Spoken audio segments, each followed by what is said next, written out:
Yes. Brilliant. Bina went to eat, and Bina's very conscientious about not being on when people come on. I don't know why. Just got to be in her bonnet somehow, but she's forgotten. So hopefully when she comes back, she'll say hi and not realize this and then be involved. Let's hope so.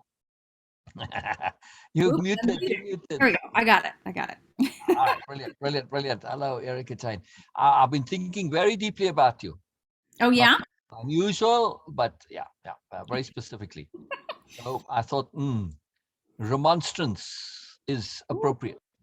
Oh, okay. no, not of Erica Jayne, of me. Okay. Yes, I thought, you know what? I was saying all those marvelous things to Erica Jayne, and I'm sure Erica Jayne's like, yeah, really, Soul, seriously, come on now. Come on, get real, dude. Come on. No, this can't be. No. Right. So I'm thinking, well, okay, maybe she might have a point. Maybe I am a bit, overly biased, which is fine. Okay, I'll be a little bit biased. That's fair enough.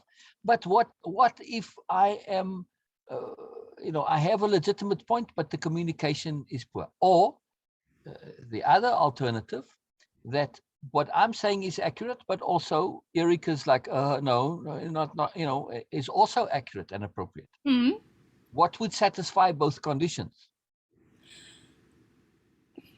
Um, what would satisfy both conditions? Yes. What explanation, what understanding, what avenue, what framework, what context. If we have differing opinions, That's one, but let's assume that we're both correct. So in okay. other words, my effusive evaluation of your capabilities is Oh, accurate, as well as the fact that you're saying, no, not actually, it's also accurate. what satisfies both of those things? Or how could they both be simultaneously accurate? Um, It's actually the condition which applies for counterbalancing contradictions. right. Context, yes? Okay, yeah, yeah. So as soon as we say this key point that comes up over and over again, misuse of the word I, Ah, okay. right? So when I say you, who do I mean? Which you? When you say I, which I do you mean? Right. This question, which I, which you, this is a huge, Mm-hmm. huge True. question, right? True. So, like, sure, with a whole conundrum and deep dive and getting caught up in worth, which I has or hasn't got worth, Right. change the whole dynamic, right? Well, also just throwing the whole concept out the window. Sometimes we get caught up in a dichotomy when we don't need to, right? Right. Right. I'm trying to decide which is more important, black or white. Right. Seriously, Yeah. seriously, but that happens all the time, right? So I said, okay, why do I say what I do, and why do you say what you do? I am relating to a particular Erica that I am mostly in connection with. Mm-hmm. Now, Erica Jayne is also paying attention to her atavars, Mm. right? What you drew for me, jumping wild Erica there. This is an atavar, Erica, correct? I suppose I don't even know what that means. Ativar. Yeah. Okay. So your videos that you were making on TikTok when you were doing the roller skating, right? Mm-hmm. That's also Atavar, or one of your Atavars in. And Atavar is an incarnation of you from the past that is not quite as evolved as your current. Oh, interesting. Yes. Yeah. So it's very particular, right? So an Atavar is a previous incarnation, but previous on the evolutionary scale. Okay. No, very, very, very powerful. Very, very interesting point, right? So in stories where, they, as you say, well, and there's a whole, magic stuff or whatever, drama, and the Atavar surfaced. Oh, well, this is not a very happy, positive thing usually, because the Atavar is typically very primitive and raw and wild and etc. Right? So you get the logic here, yes? But Right. in your case, your Atavars are beautiful and sweet and innocent and magical. And your Atavars, like your 16-year-old, is a side of you whose progress became interrupted. Right. Yeah. So that TikTok video for me, yes, there was a lot going on, other stuff too. But one of them is, you could say, when I see you there, it's girl interrupted. Mm-hmm. Yes, I mean, very clearly that, and I feel the whole thing with Phil and with Kay, your relationship with Kay and Phil at that time, more or less becoming disrupted. There was a progression that you were on then, which wasn't able to continue, and it had to Right. leapfrog and jump. And by the time that did get resolved, that you made the jump essentially from teenage Erica into work and responsible Erica. Mm-hmm. And because of the focus on work, teenage Erica's development and things that she'd wanted to do and never got to do, it just completely never happened until now. Right. Right. Right. So you're jumping from that teenage Erica, and now you are continuing what became interrupted there. Yes. Right. But you aren't going back completely to claim your avatar and said, well, look, I'm going to throw away all of my progression that I made in my other selves, because that would be completely idiotic, right? So Right. now you have multiplicity of being. Yes. I like it.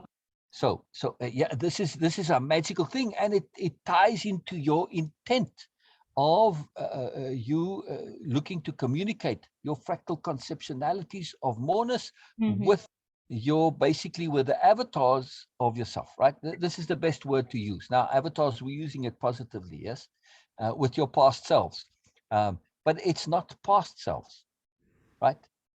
Because they are still present, Right. which is why I use your avatar selves. In other words, selves which haven't quite had the opportunity to catch up in the full development with your primary conscious self. Yes? Mm-hmm. The primary conscious self, the deliberate self, the thoughtful self, the thinking it through to the end self, the impeccable self, the mourner self, right? That self, this is the self which I see as having this capacity to essentially do anything. Right. Why? Why? Not because of motivation, but because of capability. Mm-hmm. Two decidedly different things. Having the ability and capability doesn't mean that we will do so. Why? Because we just don't care to do so. Right. Yeah. So For that's fun. one thing. But very specifically, I say that you can, because should you acquire the motivation, you have the tools necessary for implementation. Right. It's Right. all dependent on the motivation in your case. Right. Yes. I know other people who have the motivation, but they don't possess the tools, Mm. right? Or they have neither tools nor motivation, which is Right. the most common case, right? But you really really understand, because that perfectionism side of yours, when applied to thinking things through to the end, you Mm-hmm. don't just go linearly to the end. That's not enough. You've got to go sideways underneath, right? You got, like we said, with the road, you've got to explore the foundations, the countryside, the atmosphere above it, all Right. the stuff, right? You've got to understand the geography in terms of earthquakes, right? You're Mm-hmm. building a major brig. Is the sun a fault or not? Yeah. Got to, so Right. bigger picture. And this is what you do. So you become truly expert in your points. Now, when you share an articulation and elucidation of the point in terms of your takeaway and repeat backs, this is a powerful thing, and I can see the fullness. But that to some extent, sometimes it comes and it goes. Mm-hmm. Why? Because it's not immediately being called into action, because I don't need to use this right now. You understand capital T trust. You really, really understand capital T trust. How much in your life do you need to use capital T trust? Right. Right. See, so again, just because you understand it and know it, it doesn't mean that you have it at your fingertips from an Right. application point of view, because you haven't had opportunity to practice, and hopefully you don't in some of these cases, Right. right? Right. But I know you have, should the circumstance arise, right? Even if it's in some time in the future, and your connection to it is faded a little bit, you're just going to repeat, and because it's already trained in the brain, you're just going to enliven those connections, and it'll all come back, and you'll think about it some more, and then you'll have the full expertise at your disposal. This is no problem, right? And because you've done it with new topics Mm-hmm. relatively, and put it together. To come and do it with an old topic, this is piece of cake. This is absolutely nothing, right? Right. That's why I say that should you want to do whatever, you'll be able to do it.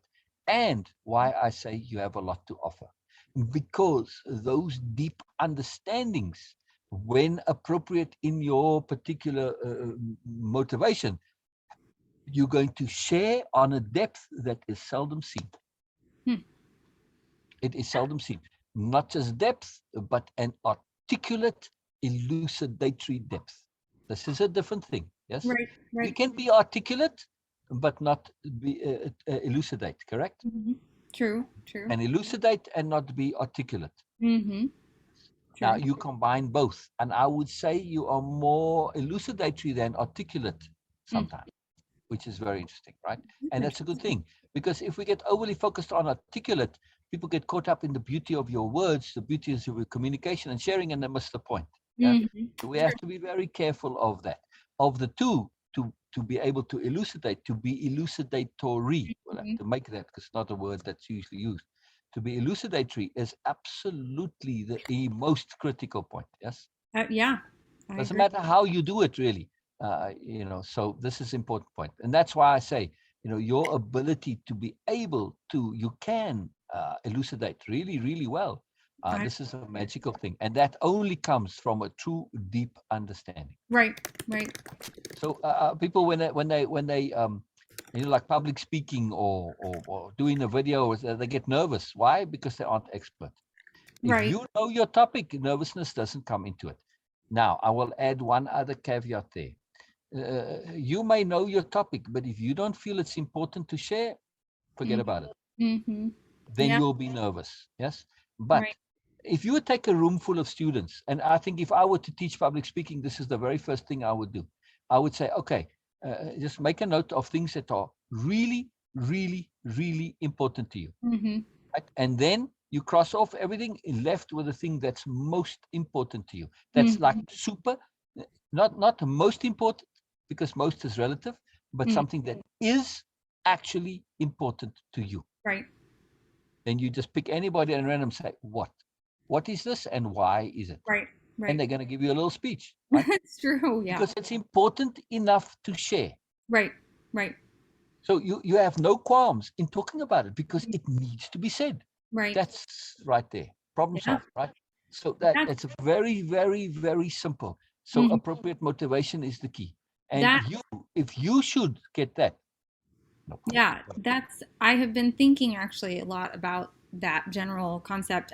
Our discussion the other day, where you were talking about finding the appropriate medium, that has Yes. been just like really churning in my brain, and um, I was thinking again, when we went through the drawings last time and I was showing all the different people that I had drawn, and you said the thing that sort of um, the common denominator between all these people was that they were sharing in some way and they had found the appropriate medium for them to do that. Yes. Yes. And Yeah.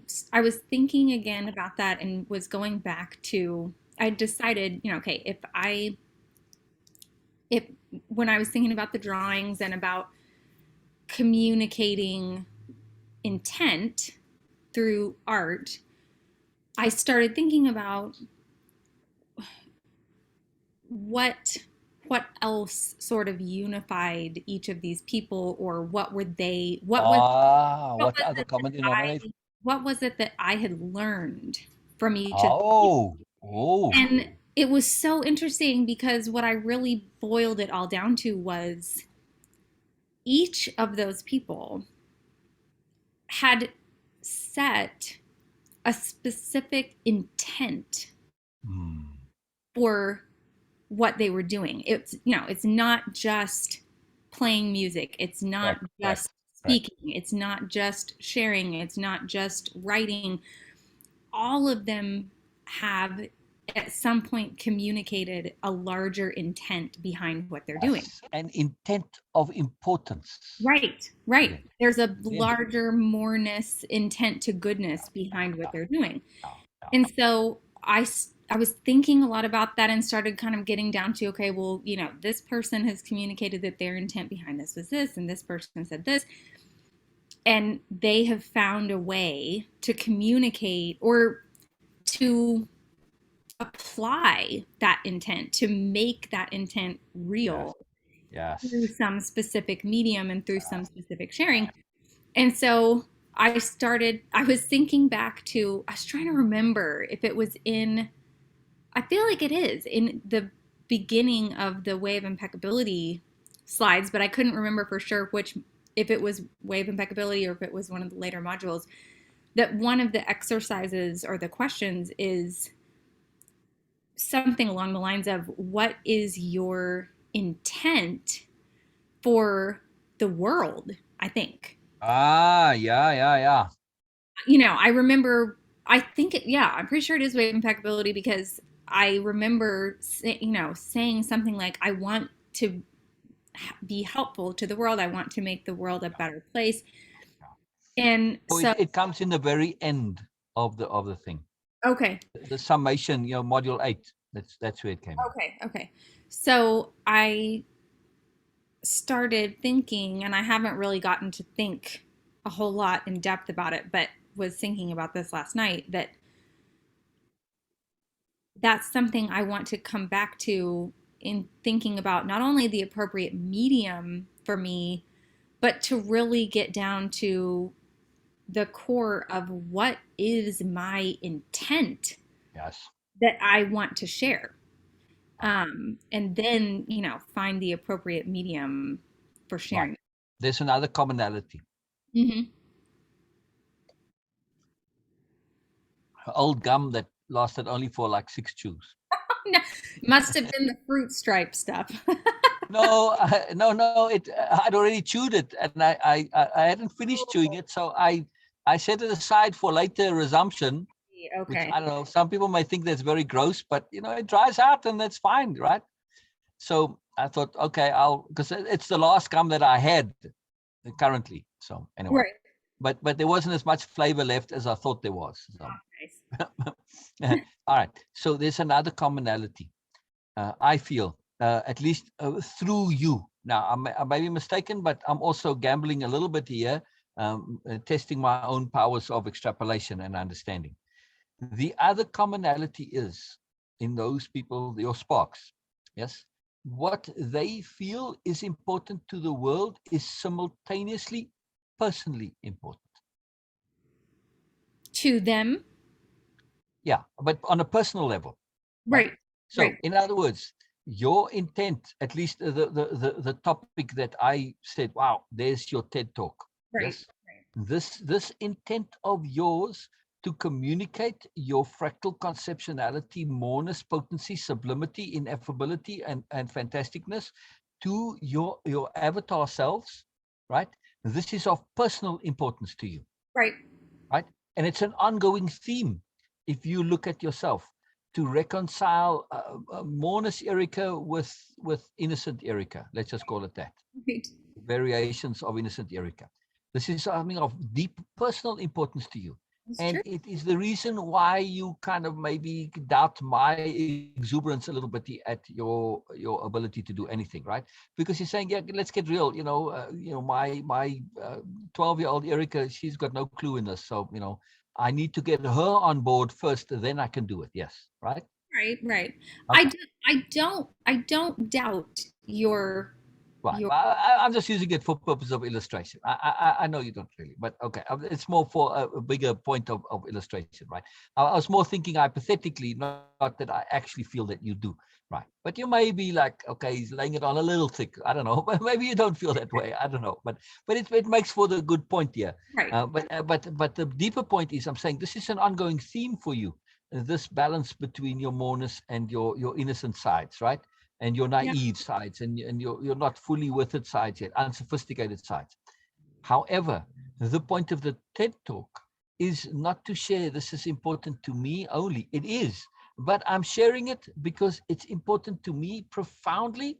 And because of that, I've got energy, motivation, but also I feel it is important to the world. Right. Right. Now, you might feel it's important to the world, but if it's not personally important, forget it. Don't waste your time. Right. So all of those people, and if you look at TED Talks in general, They are sharing something that's personally important and important to the world Right. simultaneously. Right. They feel it's important to the world. Now, objectively, it also is. So you need to have all of these criteria involved. Yes. Right. I mean, it has to, you have to feel it to be important to you. It has to be important to you. You have to feel it's important to the world, and it must be important to the world. Right. Right. So, four criteria of importance. Yeah. Yeah. Well, I guess there's a fifth. Your audience needs to perceive it's Mm, important to true. them. True. Yes. But typically, when you cue something, or at least when you feel all of those first four criteria, you're going to cue the fifth. Right. Right. The fifth then simply becomes a matter of communication, Right. which is what TED does. They provide the structure and the framework. They're very formularized, right, Hmm. in getting you to communicate appropriately and efficiently. Yeah. So it's very interesting, very interesting. And I truly feel that this point that you make is is such a profoundly needed point, because if we look at our society now, the problem so much is that people have some parts of them that are sophisticated, but some parts that are behind the curve. And it's those behind the curves that keep them from growing and more, and keep them in primitive beliefs and ideas and Right. all this. Right. In your case, your avatar selves are basically just innocent and naive, and Right. maybe a little incompetent in some areas, correct? Right. Right? And maybe a bit unsure, lacking in self-trust. No. But Mm. it's a very sweet and innocent, essentially, is the main factor in your avatar selves, right? Sweetness and innocence.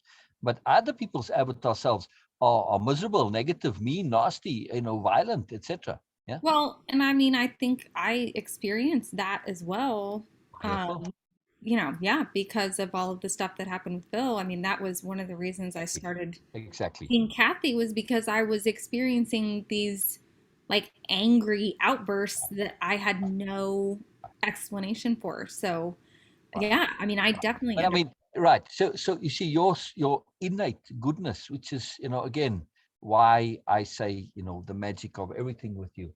That even when you were getting a little bit of those, for other people, they don't think twice about it. They just think it's a natural, normal, good thing, and Right, they right. don't think twice about it. But for you, it was a horror. Hmm. This is the magic of Erica. Yeah. Wow, I And it's appreciate a it. profound thing. I mean, it's a really, really, really, really, really, really, really big deal. Yeah, I appreciate it. Your innate goodness. This is, innate goodness. It makes up for so much inability. That Yeah, is very true. I agree. Yep, that is very true. yeah, yeah, yeah. Actually, it's a nice quote. Let me write it down. Good quote. Yeah. Yeah, yeah, yeah. To be able to hear oneself is very important. Yes. Yes. Yeah, I I'll really. copy and paste since you've already typed it out, please, if you don't mind. Well, okay, see if this is what you were. Is that what you said? Where's my chat here now? Our innate goodness makes up for much inability. Yes, yes, yes, yes, yes, yes, yes. Thank you. Thank you. Yeah. Or I just left out the hour. Yeah. Yeah. Just to make it more, more global, more innate, right? Just a more overall, right? Right. Innate goodness makes up for much inability. Yeah. I just like saying things in that way, Yeah. because I feel part of the magic of a good quote is ineffability. Yes. Right. So the removal of the hour leverages the ineffability. Yes. I like it. Yeah, yeah. Thank you, thank you. I love that. I love that. The machine gun typing. It's brilliant. I love it. I love it. I love it. By the way, can you lean into the camera? Can I lean into the Yeah, camera? till you get Okay. to about Here, I'm till you gonna get bring to the about camera to me. this till you get to about this view here. To about this view Yeah. here. Okay. There you go. There you go. There you go. Now look at my picture and Ah, there we go. I like it. isn't that Erica? But you can look directly into the camera. I like it. Yeah. Yeah, yeah. When I show this picture's cutting the view to, you don't see the whole face. The Right. picture is actually the whole face, just the way they fit it. I like. Then it doesn't necessarily look like Erica, but Mm, truncated like that, it does. It does. Somewhat. You agree? You agree? I like it. Yeah. I mean, it does look a bit like you, right? It's not just me seeing it. It does. Yeah. Okay. So, by the way, if tomorrow you at all have some free time, I would very much like to read A Biella Christmas with you and do so as a live. And not because it's live, I want to maximize it, and the live is an additional thing. So it's incidental, completely incidental. I want to read it with you. It's a Okay. fabulous story, I feel, and but also to do a reading, capital R reading of it, right? Right. Which means you read a sentence or even a half a sentence, and then we go into the depths of what it means, right? Right. There's just so much in this, and it's I don't know. I'm really enjoying doing it with Bina, but it's very slow with Bina. You don't get all the time. Like today, we still had 4 hours, and we read, I don't know, 3 paragraphs, Right. maybe four Right. paragraphs in 4 hours. But anyway, so a lot of other stuff to talk about. So that's Yeah. very cool. But I am keen to do this. I think it would be really fun and enjoyable. So if you at all can tomorrow, let me know, and we'll do. If I If you can, want to, if you want. if I can get to the grocery store after our call today, then that can free up some time. Okay, okay. So I'll pay attention to hard exit then. Okay. Yeah, yeah. All right. Attention and intent and law of attraction, right? There's law of attraction people. I just want to generally hand out a few smacks when it comes to them. I don't know, but because they miss it, you know. Right. Okay. All right. So right now over here, are you seeing a nose right about there? Oh, yeah, I can see that. Yeah. Right. And this is the right eye. Right. You see, Like right eye and nose. Picasso.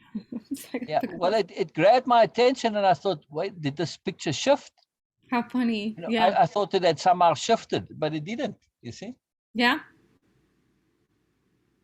But if I cover, see, there's another face that comes. That's funny. Yeah, how cool is that? Anyway, so law of attraction. Just thinking about it, and one little point of no, a point of elucidation emerged in my multi-layered complex. I don't know. I don't want to say confused, but in the inner workings of the soul bureaucracy. We'll say it gently, right? And it's this. So I'm gonna re-articulate the underlyingness of law of attraction, where they get it wrong, and what's really going on, right? Okay.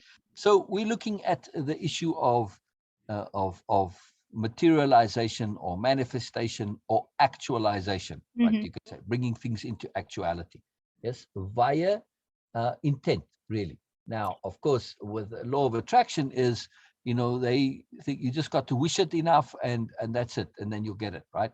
Which isn't Right. quite the same thing, right? And also you attracting it through doing things like this of affirmations and all of this. Hmm. And the other part of the problem with what they do is that they assume that this is something you can just do willy-nilly at will, Hmm. right? This is the flaw of it. And of course, it's appealing to the greedy nature of Right. getting something for nothing and immediate self-gratification and all this. Yes. It makes me think that it what it's lacking versus intent is capital T trust. That's one of the factors. You know. And of course, impeccability. Right. Right. So now let's go. What are the factors involved in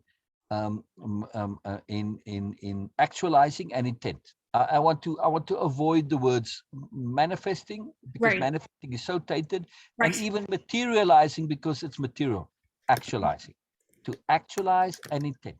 Yes. Hmm. And also sometimes we can actualize via attention. So we have to pay attention to attention, because inappropriate attention will lead to actualization. Yes. Right. Right. Right.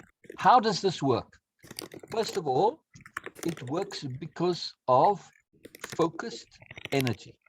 Right. So an attention, particularly when it's attached to a motivation and an intent, and particularly an earnest intent, has the requisite energy. Yes. Hmm. Now, Should that be in silence, it typically happens. If it's not in silence, the other ways that that actualization comes about is because there is sufficient energy, and sufficient energy here being the operative word. Right. So if I want to, have an own a country, or be, king of Spain, right, which technically I think is possible still, Mm, um, right, or king of the Netherlands, because I think they still have a monarchy, yeah. all right, or king of England, right? It is technically possible, sort of, but I'd have to rearrange the entire universe in order for this to happen, right? So it is the energy requirement is, in other words, massively huge. Right. Yes. Now you might say, well, winning the lottery, this isn't so much. Yes, kind of rearranges the universe, because I have to counter everybody's intent, but Right. it's still actually feasible from a universal point of view, right? Right.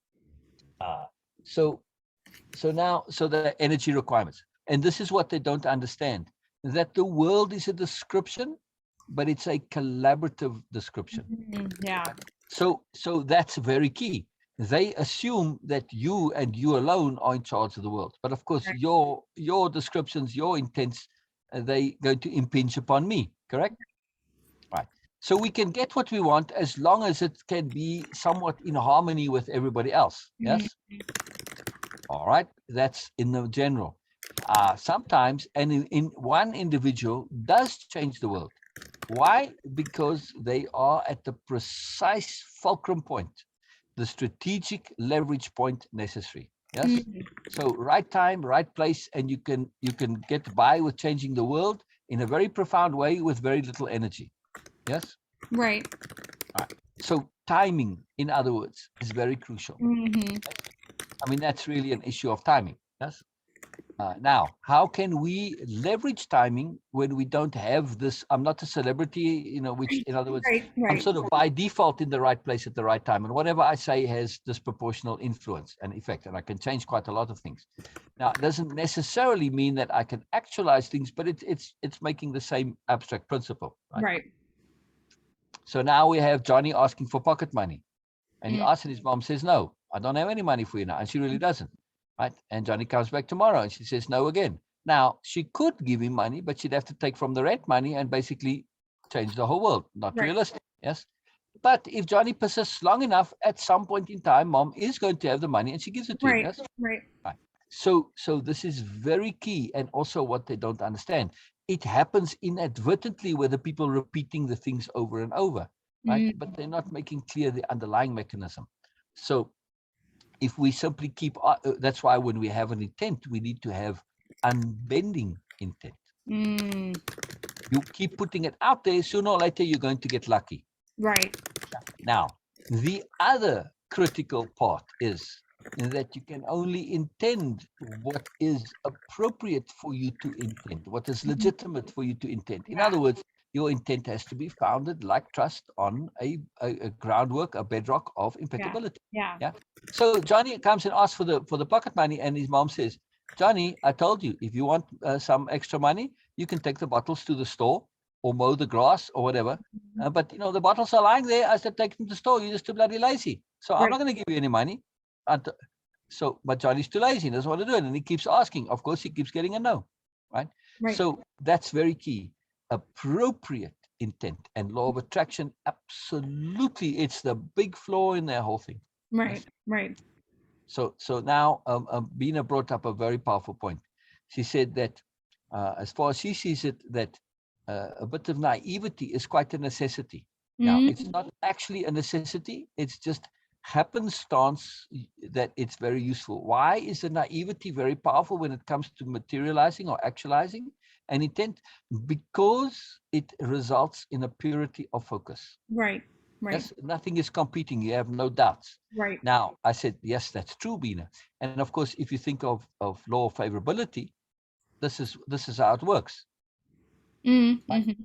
The beginner's luck, it's the same thing. You have no conception. You set an intent. You aren't actually setting an intent for the luck.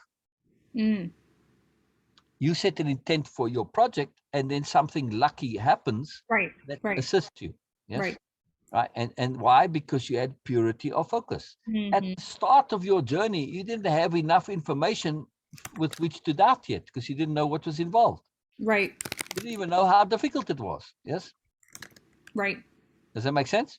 Right. Yeah, it So does. when we conceptualize this and we purify the conception, we say that beginner's luck is a consequence of purity of intent. It's Right. not because you're a beginner. It's actually because your intent was pure and didn't have Mm. contradictory intents. Yes. Yeah. Yeah. Now, why does it typically happen for beginners and not subsequent? Because the very fact that it did happen changes your perception after the fact. Right. Right. So, Right. so I start on my on my task of, I don't know, building a bridge. I have no idea what's involved, and I get my beginner's luck. Now I turn around and say, "Whoa, wow, that really helped. Mm-hmm. I didn't even know I needed that. I didn't know how difficult this was going to be. I didn't even know I needed that luck. Right. Now, what are the implications? I look forward. Now I start to extrapolate, and I look a little bit forward, and I say, what about other things?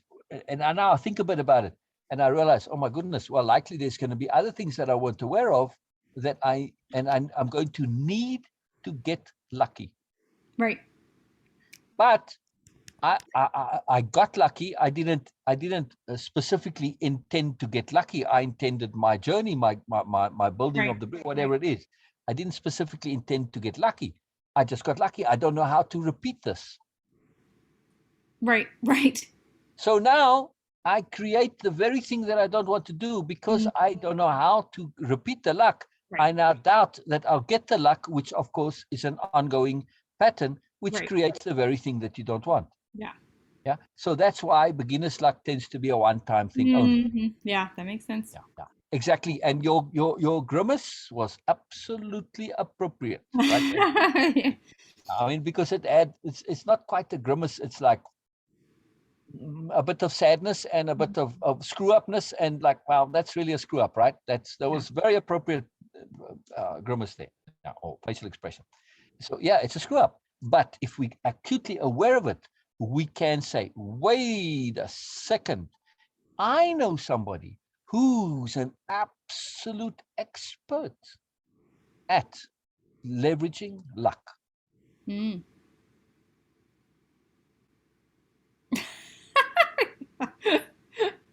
Nice. Yes, Erica Jayne. Why? Because she's a titan of trust. Mm. What Mhm. is capital T trust but the intent to leverage luck? True. True. Yes, I Yeah. trust that things are going to work out. Right. I don't know. I don't know what's involved. I don't know what's coming. I've done everything that I can do to prepare, and I trust that should whatever needs to happen, it will happen. In Right. other words, my trust is to say that I'm trusting that I'll get lucky. Right. Right. It's true. And through this, because I have no competing energies, I have no doubts about that I've done everything. My conscience is clear. In other words, I have purity of energy. I like that. Yeah. So because my capital T trust puts me basically back into the naive state Right. of Right. purity of energy, purity of trust, purity of intent. Yes? Right. So now we can say, this is the way of impeccability. And one of its profoundest things is that we don't have beginner's luck, but we have impeccalator's luck. Wow, I like it. I'm making a nice new word there too, right? Because a beginner implies that there's progression, but as an impeccalator, you are always beginning and you are always at the end of things, Mhm. right? Yeah. It's a continuum. So we don't want to even have this concept of beginner or ender, because we're on our monas is infinite, correct? Right. Right. So we're an impeccalator, which implies we are doing now. We are Yeah. living in the now, right? And so as an impeccalator, the applicator of impeccability, right? I love this as a verb, as a Yeah. noun, sorry, to be an impeccalator, Hmm. which resolves my question of the noun. Anyway, long story, I'll tell you in a moment. Okay. Right. So as an impeccalator, we are able to have consistent beginner's luck when Like that. needed. When needed. Now, that's the key with beginner's luck, right? It is needed. Yes, because you Right. don't know what's involved, right? Right. But But when we get to know what's involved, I don't need luck if I've got a whole laundry list of things that I need to do. And I Right. know I need to do this. Well, I Right. need to dig the foundations. I need to get the materials. I need to recruit the people, Yeah. right? I know what's needed. What I need luck for? I don't. Yeah. Yeah. Yeah. Luck only comes in when I stop knowing what to do and I stop knowing what to do. Yeah. That's a very important key point. Yes. I mean, if my lack of knowing what to do is simply because I'm too lazy to research it, well, sorry, universe not going to help you. Take those bottles to the store, Johnny. Right. Yeah. So this is so huge to me to Yeah. really understand the innate mechanisms of intent. Yes. Yes. So Absolutely. it is focused energy. It's appropriate energy. It's appropriately focused energy based on appropriate motivation and intent. Hmm. Yes. Hmm. And don't be asking for things that you have no business asking for. You're Right. not going to get it. Right. It's as simple as that. Yeah. Yeah. Yeah. Yeah. Yeah. So it's very, very, very powerful. Now, I will say that we do have some leeway to ask for luxury. Mm. Interesting. Yes. And when I say leeway, some, to say, okay, only ask what you can legitimately ask for, we tend to automatically think in that context need. Mm. Hmm. Right? It's a default, but luxury is also a need. Mm. Yeah. I like that. Luxury is also a need. Hmm. Cannot forget this. We cannot forget this. And it's very important because otherwise you just end up in a poor person's mindset and you screw That's yourself. true. Right? Yeah. Yeah. Right. Right. So when you look at people who and when I mean poor now, it's not a monetary thing, yes? Right. Right. The mindset. That's because they see luxury as not part of their legitimate, appropriate part that they can have in their Right. lives. Right. Yes, there are other things that come first, but when people are in a non-poor mindset, Hmm. luxury is part of their lists of things that they need in their lives. Right. It's not the highest priority, but it is on the list of need, which Right. is very interesting. Yes. It is interesting. Yeah. So we have to keep this in mind. Yeah, to want goodness, to want moreness. This is absolutely yes. For goodness to some people is even a luxury. Hmm. That's wrong. That's wrong. Joy is not a luxury. Hmm. Necessity. Same as Yeah. cheese. He says, throwing in randomly. You what? I said, joy is not a luxury. Same as cheese. Oh, cheese. It cut out when you said I could. All I heard was Yeah, joy same is as not a cheese. luxury. I said, yeah, I yeah, like it. Same as because I cheese. always saw cheese as a luxury, because I just have a long history with cheese. When I was a child, I told you right, buying the cheese. Yes. Then I tell you, Yes. okay. Yeah. So, but I changed that. I renamed it and I reprioritized. I said, no, cheese is not a luxury; it's a necessity, and it's I true. like it. So now I buy cheese in bricks like this long. Ah, yeah. They never had them before. Tillamook had once, the logs. They were about this Right. long, right? Right. Now, at least in my Walmart here, they have them where they're like double the length of that, but Right. it's not Yeah. else. And these are great. I love them. They last me like, I don't know, months, it seems like, but Yeah. I never feel like my cheese is going to run out. Yeah. That's good. It lasts forever. It's too fantastic. So it lasts long enough that my cheese binging gets satisfied, Yeah. right? I'm like, I don't even eat as much cheese anymore, but it's sitting there always, and I always have it there. It's just Yeah. too fantastic. It's just too fantastic. It's the stupid things, but they make a difference.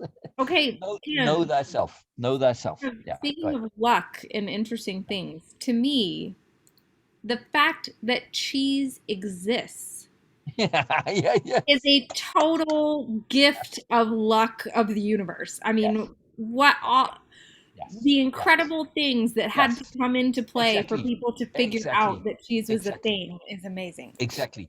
Cheese is to me an actualization of magic. Yes, I'm absolutely. sorry, there's no Absolutely. other way to look at it. If you don't believe Yes. in magic, don't freaking eat cheese. Right. I agree. I mean, I agree. I'm going to write that as a quote in a moment. You know, Biella has a wonderful quote which I love. She says, "If you don't believe in magic, for heaven's sake, broaden your definition." Ah, I like it. I like Yeah, it. it's very cool. But now I'm going to add this: if you don't believe in magic, just go eat cheese. Yeah, I like it. I like it.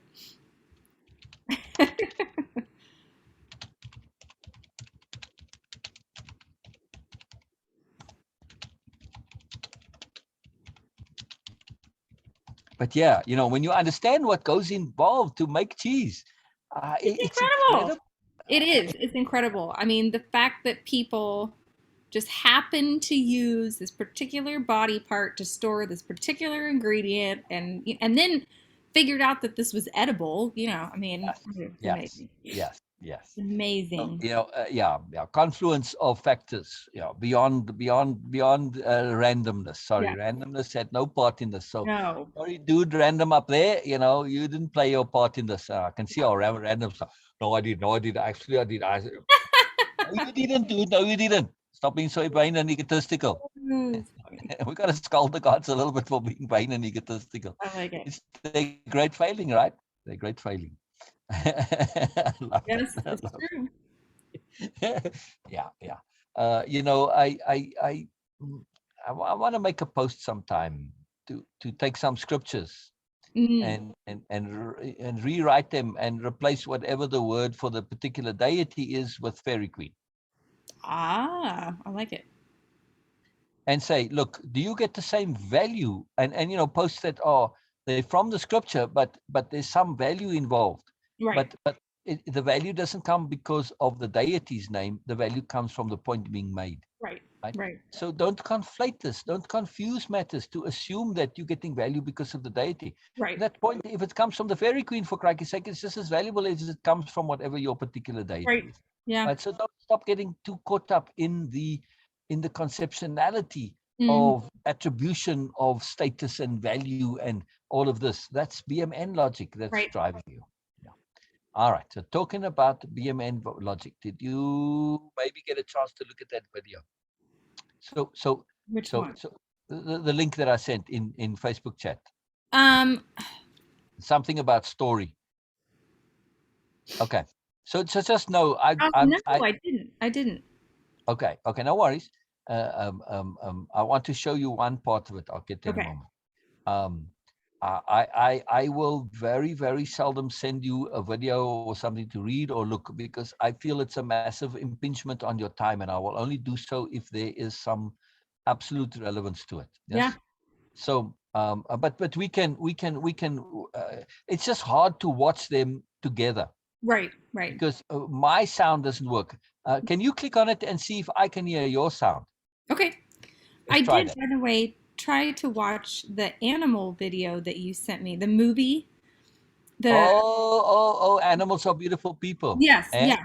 And that was so cute. And I only got like, I don't know, maybe 5 minutes into it, and it kept like reloading, and then the site would have all these problems. So I didn't get very far in yeah, it. that site, you absolutely need to have Ad Blocker Plus Right, installed, for one thing, right.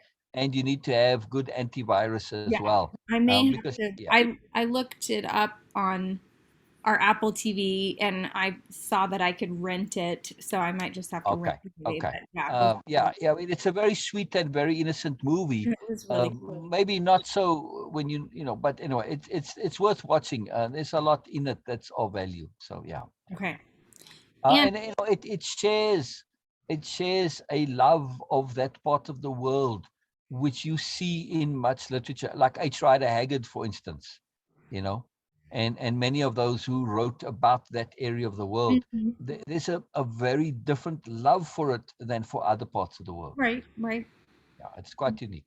Anyway, that's why, one of the reasons why. Yeah, go I ahead. did, by the way, go on to the next session in hearing and helping. Oh, So brilliant. I did make some progress there Brilliant, yesterday. brilliant. Okay, good. We'll get to that in a moment. Okay. Play and then screen share so I can, watch along. But it's Okay. I can hear. Oh, that's the key You part. know, So just screen share. Yeah, go away. There we go. Doot, doot.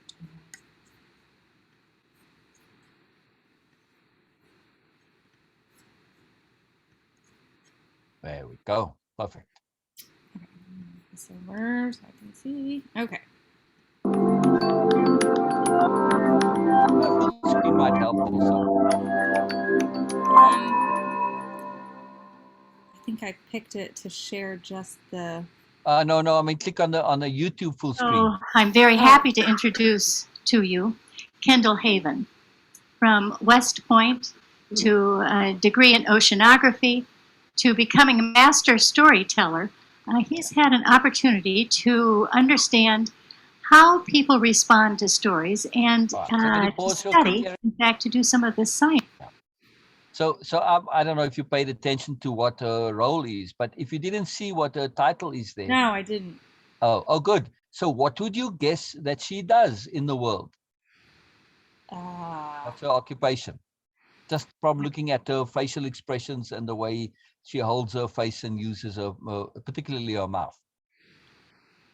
Um, I don't know. I wasn't paying all that much attention. Well, if you just give a look at her, right? Would you say Um, education administrator is like a very high probability? what? Education administrator?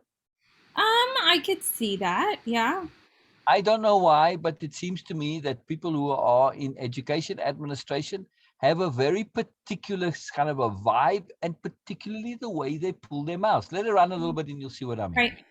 Right. My initial thinking was like something to do with college, like not Yeah. necessarily a professor, but Correct, correct, maybe correct. somebody. Administration, but in Right. education somewhere. Exactly. Yeah, yeah. She's just introducing. She's not saying anything important at all, so we can ignore what she says. Yeah. Uh, Oh, you don't have to go back. Yeah, that's good. Okay. On story, and especially what I want to talk about are some of the mechanisms in your brain that seem to control participation, engagement, influence, and link them to very specific elements in story, which then makes the neural study practical. 33 years ago, when I dropped out of So you can Berkeley lab, here quite a bit. Yeah, even more than that. Yeah, about over there maybe. Yeah, somewhere. Yeah. To show is that you turn information into story before it gets to your conscious mind, not after. Right there. Perfect. Now, after this, he brings in something more. You turn incoming information into story before it reaches your conscious mind with your neural story. Very, very, very profound. Okay. So now let it run a little bit and we'll see what comes up as a consequence. It comes to a sensory organ, and before it gets to the conscious mind, you turn it into story form. And there is a fixed neural story net, subregion, it's hardwired together, little group of subregions, the lower back part of the brain, that light up as information goes from sensory organ en route to the conscious brain. And we started calling that the neural story net because we needed a name for it, and that seemed to be descriptive. NSN, neural story net. That net fixed connection of set subregions. The question is, if it works in story term, how does it do it? Why does it do it? And what we were able to show, take from other people's work, actually, developmental psychologists' work, is this concept of a make sense mandate. You either make sense of information as it comes into you, or you ignore it. You're always looking for a reason to ignore information. That's important. Sorry. Or you ignore it. He doesn't emphasize this enough. Mm-hmm. And this is what, now again, he's absolutely related. Let me give you his background here. That's all that time that we skipped. This is a DARPA study. Right, DARPA, Defense Force, part of the Department of Defense, and they are studying how story influences. Interesting. Yes, yeah, very interesting. And he's part of a team of 27 scientists. Wow. And his title here is Master Storyteller, but he does a whole lot of other things too. So, I mean, he has, his real science credentials as well. But anyway, so this is a massive, huge government study. I mean, the people that they read the stories to, they hooked them up to EEGs, lie detectors. They did swabs for, like oxytocin and God knows what all. And there's a whole bunch of other things that all these people are hooked up to as well, right? So this is a super sophisticated, detailed, long-term, big, you can't think of doing things more properly than this, in other words, right?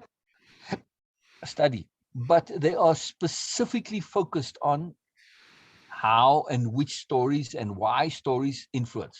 Some stories influence and don't. Right? Yeah.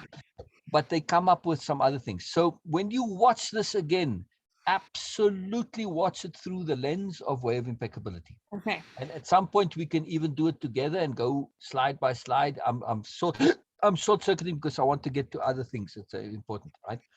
But this point though that he said, if the brain can't make sense, it doesn't pay attention. Right. Right. This is critical for us in Way of Impeccability. Our impeccability says we insist on making sense of it Right. regardless. We cannot ignore it. That's unimpeccable. Mm-hmm.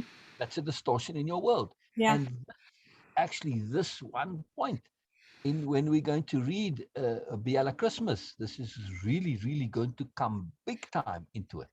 Very Interesting. profound.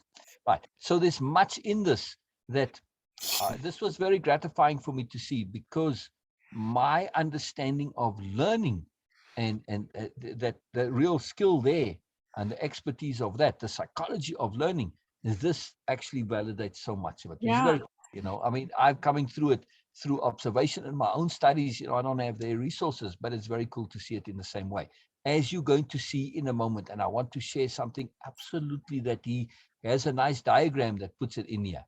Just brings it to fore. But this thing, if it doesn't make sense, we ignore it. And this is, I mean, talk about a fatal flaw. Yes, Right. this is a big deal. All right, so keep going, keep going. And what we were able to verify is that the job of this Make Sense mandate, of doing that, of making sense out of incoming information, has been given to the neural story net so that you do it in story forms, hence that initial term that our minds are hardwired to think in story. Now, what does that mean? That means that the neural story net has to make sense out of, in story terms, incoming information, which means that you distort it. Right. So look at this. In order to make it make sense, listeners routinely change or even reverse factual information, make assumptions, create no information, ignore parts of it, infer connections and information, infer motive, intent, significance, misinterpret. Yeah. In other words, one single conception for that, fractalize all of that, and we get contortion. Mm-hmm. Yes? So, in order to make things make sense, we contort. Right. That is, if you're not impeccable. Right. Impeccability says we cannot contort. Mm-hmm. Yes. Now, look at Trumpers. Look at Trumpers right now. Yes. What Yeah. do? They insist on making it make sense. They don't have the sophistication, the complexity, or the energy, or the ego to acknowledge being incorrect. So they contort it to Right. make sense. Right. Right. Yeah. This is so profound. Yeah. Now, when as he goes a little bit further in this, and you watch, he's going to see how the initial paradigm of the story determines what's going to follow. Right. Right. In Way of Impeccability terms, this would be frame of perception. Mm-hmm. So, Clara, we haven't read any Clara's class stories yet, I don't think. We've done a few, but Okay, just but small. snippets, but not. We just focused on the story itself, not on Clara and her whole thing. Okay, so but we will. I love those. But anyway, so Clara does an experiment with the class, and because part of her class, it's called discernment class, but is reading and doing capital R readings, in other words, right? So she takes books that the class have read before and that they've liked before, right? Right. In a few different genres, very distinct genres like romance and science fiction and horror, whatever, right? And she removes the covers and switches the covers. Okay. Right? So she puts the romance in the science fiction and the horror in the romance and so on. Okay. And she gives the books and says, don't open yet, just wait. Okay. Just check out your book, look at the cover and absorb, and have all the associations and connections and feelings. In other words, she leverages expectation. Mm-hmm. Yes. Okay. Open the book, start reading. They open the book, they start reading. She gives them, read a couple of pages, say, now what? Share what happened. And almost all of them say, well, I didn't enjoy the story, but I enjoyed it before. What happened? expectations, your Mhm. frame of perception. You're expecting a science fiction story and you Right. get romance. You're Right. expecting horror and you get romance. It's all wrong. The frame of perception, you didn't get what you wanted, what you expected. Right. Right. So in other words, frame of perception influences reception Right. drastically, Right. drastically, drastically. So this is why clarity of intent is so critical. And because of this process, now we aren't contortionists, but we can use the reverse of this, which is positive contortion, yes? Or you could say emphasis, pertinence, and relevance, thus, right? Which is the opposite of contortion in a way, yes? We can leverage the same process of making sense to our advantage. However, it's absolutely critical that you frame your story appropriately, Right. because your brain is automatically going to try and fit things to make sense to your story, to your Right. intent, as it were. So again, the cover is very important, that frame of perception and the intent of the story, in other words. So when we are clear on that, the rest follows automatically. Don't have them be in contradiction with each Right. other. Yes. Right. So this is a huge, huge, huge, huge point here. But it's amazing that they come to this through, I suspect the Russians got hold of this Mm. research Yeah. and started running the ads on Facebook. Right. Which Right. and the politicians, you can look at your Republican politicians. They say the most outrageous, ridiculous things because their constituents have an intent to make sense of whatever they say. Right. So they can say any bullshit and they're going to contort it and twist it in order to make sense. Right. It's fascinating. Yeah. It's absolutely it makes no difference what they say. They Right. know their supporters are going to do precisely this. Right. Right. Yeah. So I wonder, this is via Stanford, by the way. Mm. Stanford has a lot of material just for free. You can watch their lectures. It's quite incredible. Yeah. Interesting. Go to Stanford on YouTube. This is what this is a part of. Yeah. So That's really interesting. yeah, it's very fascinating. So this is a big, big, big, big deal. And of course, it's a big deal to understand in terms of us using it positively, right? Right. Right. So Absolutely. really, really intriguing. So that's all I wanted to share. Really, there might be some more stuff, but if you have time, watch the whole thing. It's I also worthwhile. find it really interesting that this very official, like in-depth, serious Yeah. research topic that they're using Comic Sans font. Oh, interesting. I guess a little bit. It's Yeah, yeah, like yeah, yeah, that's really amusing to me. yeah. It's Right. such a juxtaposition of like Yes. this Yes. incredibly Yes. serious Yes. content that's being Yes. presented Yes. in Comic I, Sans. right. I'm sure Joe, will also sell you rule number one of making a website: never use Comic Sans. Right, right. Right. Right. Yeah. I didn't even recognize that, but yeah, wow, very cool. Very cool. It's Yeah, funny. yeah, yeah, yeah. It's very, very interesting. It's very, very interesting. He makes a point a little bit later on here where he says, they realized engagement is important, but not engagement is a massive contributing factor to influence, Mm, but engagement alone will not result in influence. interesting. Yeah. So I have to watch it again also at some point, but I want to get to the slides.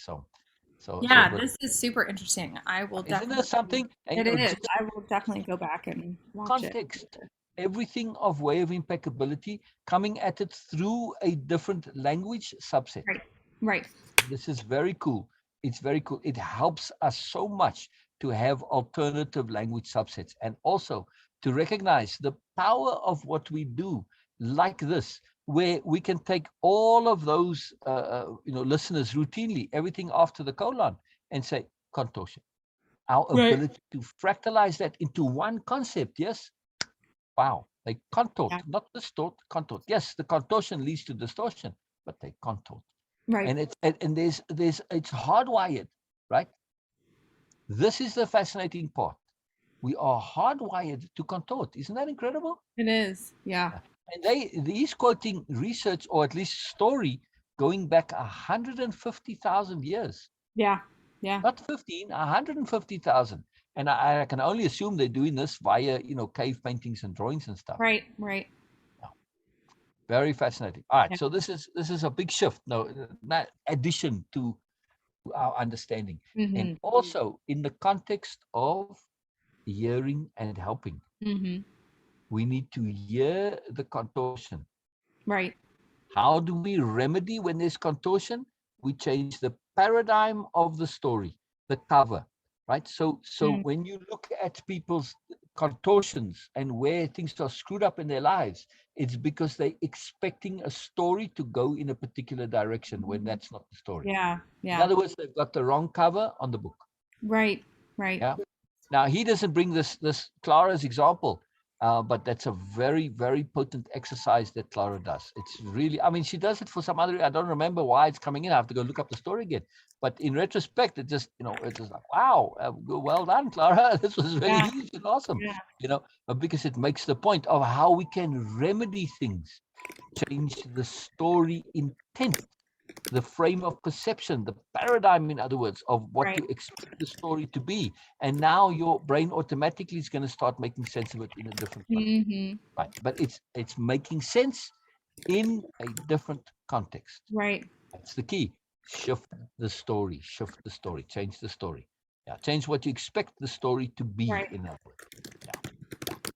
Very, very, very, very huge, huge, huge, huge. Now, Yeah. this frame of perception is really massive because you can see how it applies when it comes to famous authors. Stephen King, great example. Stephen King got to be famous because at the time he wrote stuff that nobody else was writing, and there was a market for it, and it exploded, much like 50 Shades of Grey, right? Mm. But if you really know the story of 50 Shades of Grey, the timing of it was so absolutely everything led up to it. It was all right and appropriate. Today, that same story is air because it wasn't outlandish, it wasn't outrageous, Right. it wasn't shocking, etc., right? So the timing was absolutely perfect. But so Stephen King was likewise in a similar situation where timing helped him become. Not that Stephen King's a poor writer. I just think Stephen King's in general a pretty boring writer, right? Mm. For me at least. All right, he writes about stuff that's not boring. So it's his actual writing style I find very lackluster, and he will tell you that his number one rule of writing is write it as simply as you possibly can. Mm. That, Interesting. that's absolutely his mantra, Mm-hmm. right? Which I do not agree with at all. But Yeah. okay, it works for him, right? Because he has interesting enough stories. Yes. Right. Now, can you make that story more enjoyable to the reception of it by writing it a little bit more fancily? Yes, you can. Right. But nonetheless. So my point is though that once Stephen King became famous, he could write stuff that was mediocre and people enjoyed it Right. because of the frame of perception. Right. Right. So you can write something that's a bit crappy, and the brain of the reader, because they expect it to make sense, will make sense out of it. Mm-hmm. Yeah. So I did some editing for somebody that I know here in Sedona. I edited their. I haven't done much editing, a little bit here and there, but anyway, it was just kind of a one-off deal. But anyway, a screenplay for Hollywood, right, for a movie or a TV series, a movie probably. And so in the one scene, for instance, the villain is in the parking lot, and the heroes, or the well, no one actually, but anyway, the characters at the moment, they get in the car and they drive away, right? Zoom out of the parking lot, and the villain is behind them, and he looks at the number plate, right? A scene later, the villain is, they have to, or a scene later, they stop at the exit of the parking lot, to pay their fee, right? Mm. And now suddenly the villain is there in the parking lot. He's the attendant in the booth with a uniform on and everything. Mm. He was behind them. How in the hell did he get ahead of them and have time to change? So I pointed this Right. out to the person I'm doing the editing for, and she said this to me quite literally. She says, "Oh, you don't understand. It's Hollywood. Stuff like that doesn't matter. It just has to be exciting. Wow. It doesn't have to be logical." Yeah. She said it to me directly. Yeah. She said it doesn't matter, right? As long as it's exciting.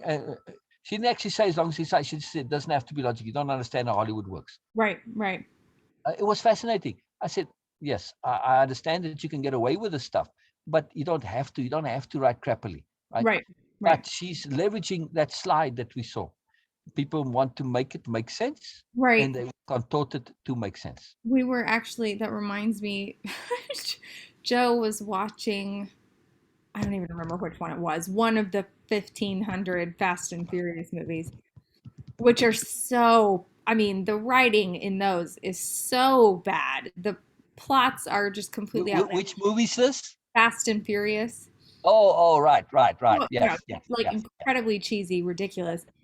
And this movie I've at least seen this part of it, a million times, and it makes me laugh every time. But they, it's like the climax of the movie, they've beaten the bad guy, and the main, Dom, the main character, this is the one that has Charlize Theron as the villain. Oh, wow. He, to like he's done all these things where he's gotten back at her and he's beaten her in every turn, and then at the very end he like he he ramps his, so she is the just describing this is just like, it hurts my brain to even think that someone actually wrote this and thought this made sense. He and his crew are driving at breakneck speed in like the Arctic or something, over this frozen ocean, and they're driving these ridiculous cars out in the middle of nowhere on this frozen lake or ocean or whatever. And the bad lady is chasing them in a submarine that has like broken up through the ice, and it's like chasing after the cars. And as his final fu to her, she sends a heat-seeking missile after his car, and so he turns around and ramps his car up off of this piece of ice and goes flying over the submarine and clips the side of it and makes it pass just in time so that the heat-seeking missile hits the submarine instead of his car. Right. And his car goes tumbling over, onto the other side. The submarine starts to blow up. He has jumped out of his car, and he's, however many 100 feet away on the ice, unprotected.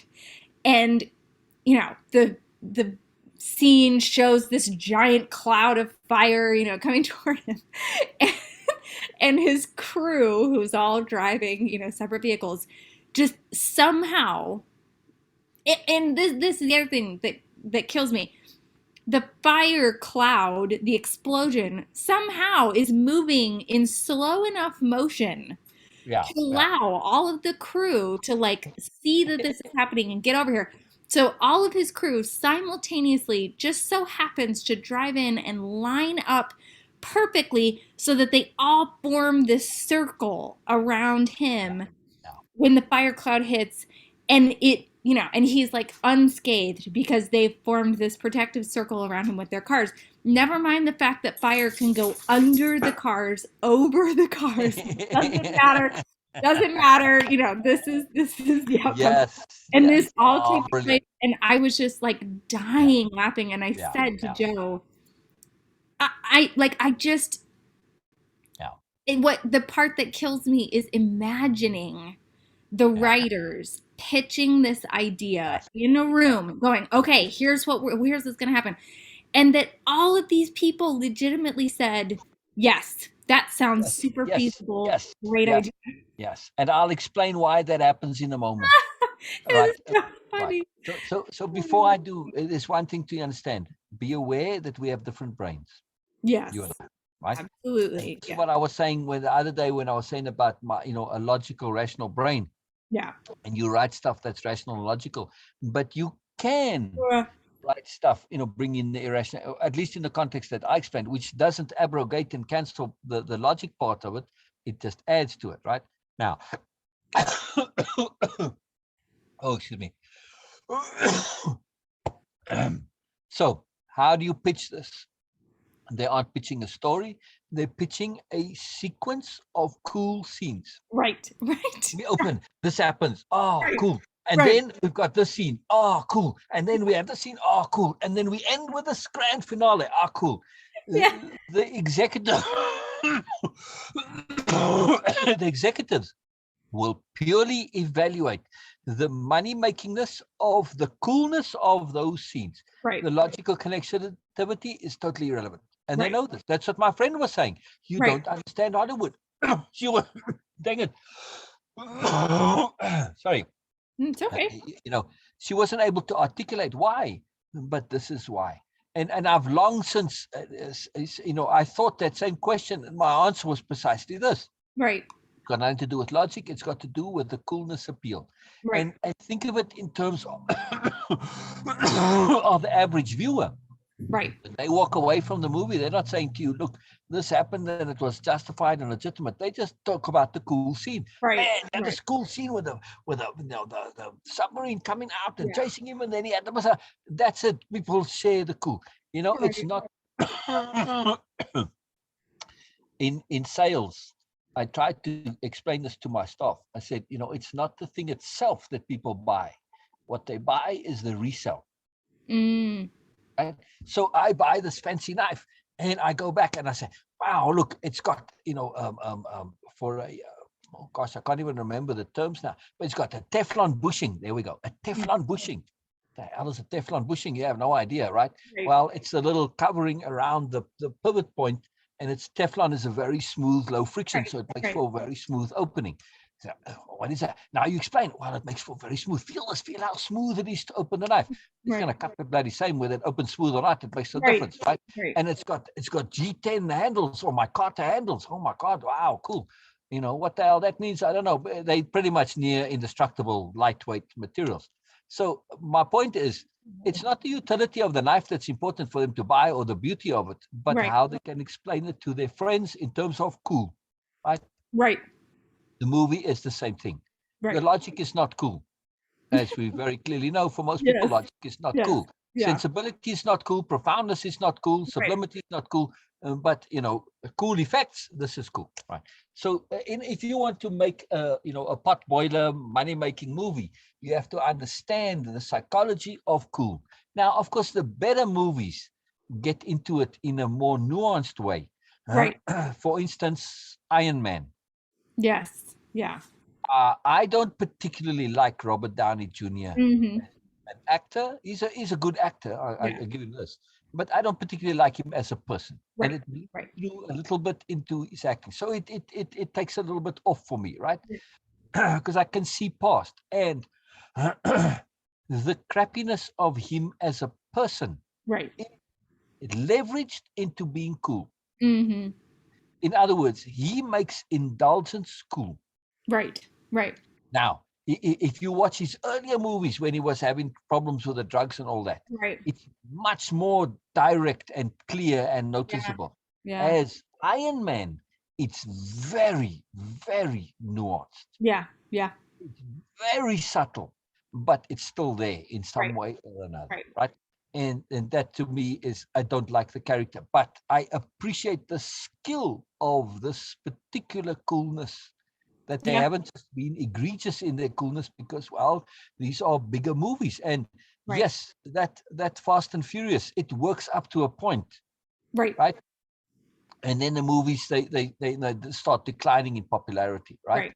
And yes, you have the franchise going, but they make them very cheaply because they're appealing to the fan base. And so it becomes pure economics. But if you want to maintain that, the big mass audience, the really big money, you have to really provide, and Right. you can't get away with these cheating mechanisms. But so Iron Man is incredible in that, this manipulation, in other words, of Right. a nuanced cool, which Yeah. to me is it's quite a devastating thing in a way. Mm-hmm. Yeah. So I agree. it's again, be aware that you are not normal. Yes. Right. Right. Important. It's important, Erica. I mean to emphasize this. Yes. Yeah. Again, it's why I recommend TED. to Mm-hmm. do a TED talk because that audience is not your Fast and Furious or Right. even your Iron Man, Right. Right. Avengers audience. Yeah. Yes, there is an overlap. Make no mistake, there's an overlap. Just as we watch those movies, but we're watching it from a different perspective. Yes, Right. Yeah. and any kind of profundity that happens to be in those movies, or they will extract it because of making sense. Yeah, I mean, I can extract moreness out of anything. Right. Yeah, it's that make sense mechanism. But they will definitely have a different mindset than your audience. Yeah, so Right. know your audience. But again, know that we aren't totally alone in the world. Obviously, the popularity of the TED Talk says, wait a second, there is a different market in the world. Yes. Absolutely. There is a different absolute section of the population that Right. is different. Now, particularly in America, one has to be very, very careful. People can get very profound and still be severely inhibited by American tropes. Yes. It's true. Yeah, cliches, conventions, customs. Like it's the same way as scientists get stuck in Right. religious ideas, right? Right. Yeah. I mean, they can be very scientific, but be completely unscientific when it comes to religion. That Right. compartmentalization, Right. it's amazing. It's amazing, and how people cannot balk conventionalism. In other Right. words, Right. yeah, lack of independence of being. Be very, very aware of it. Yeah, Yeah. it's Yep. a profound thing. So you can blow their minds, but don't step on their conventional toes. Right. Right. Yeah, don't step on their entrenched, locked in biases. In other Right. words. Very amazing. Yeah, Yeah. yeah. Yeah, powerful stuff. Powerful stuff. Powerful stuff. Okay. All right. Let's do some slides. Yes. Okay. I love this. I love this. Oh, I'm excited. I'm excited. So much excitement. I just, just thinking of all the stuff and the connectivity of it all and how it all falls into place and the moreness of Mhm. stuff. This is a big deal.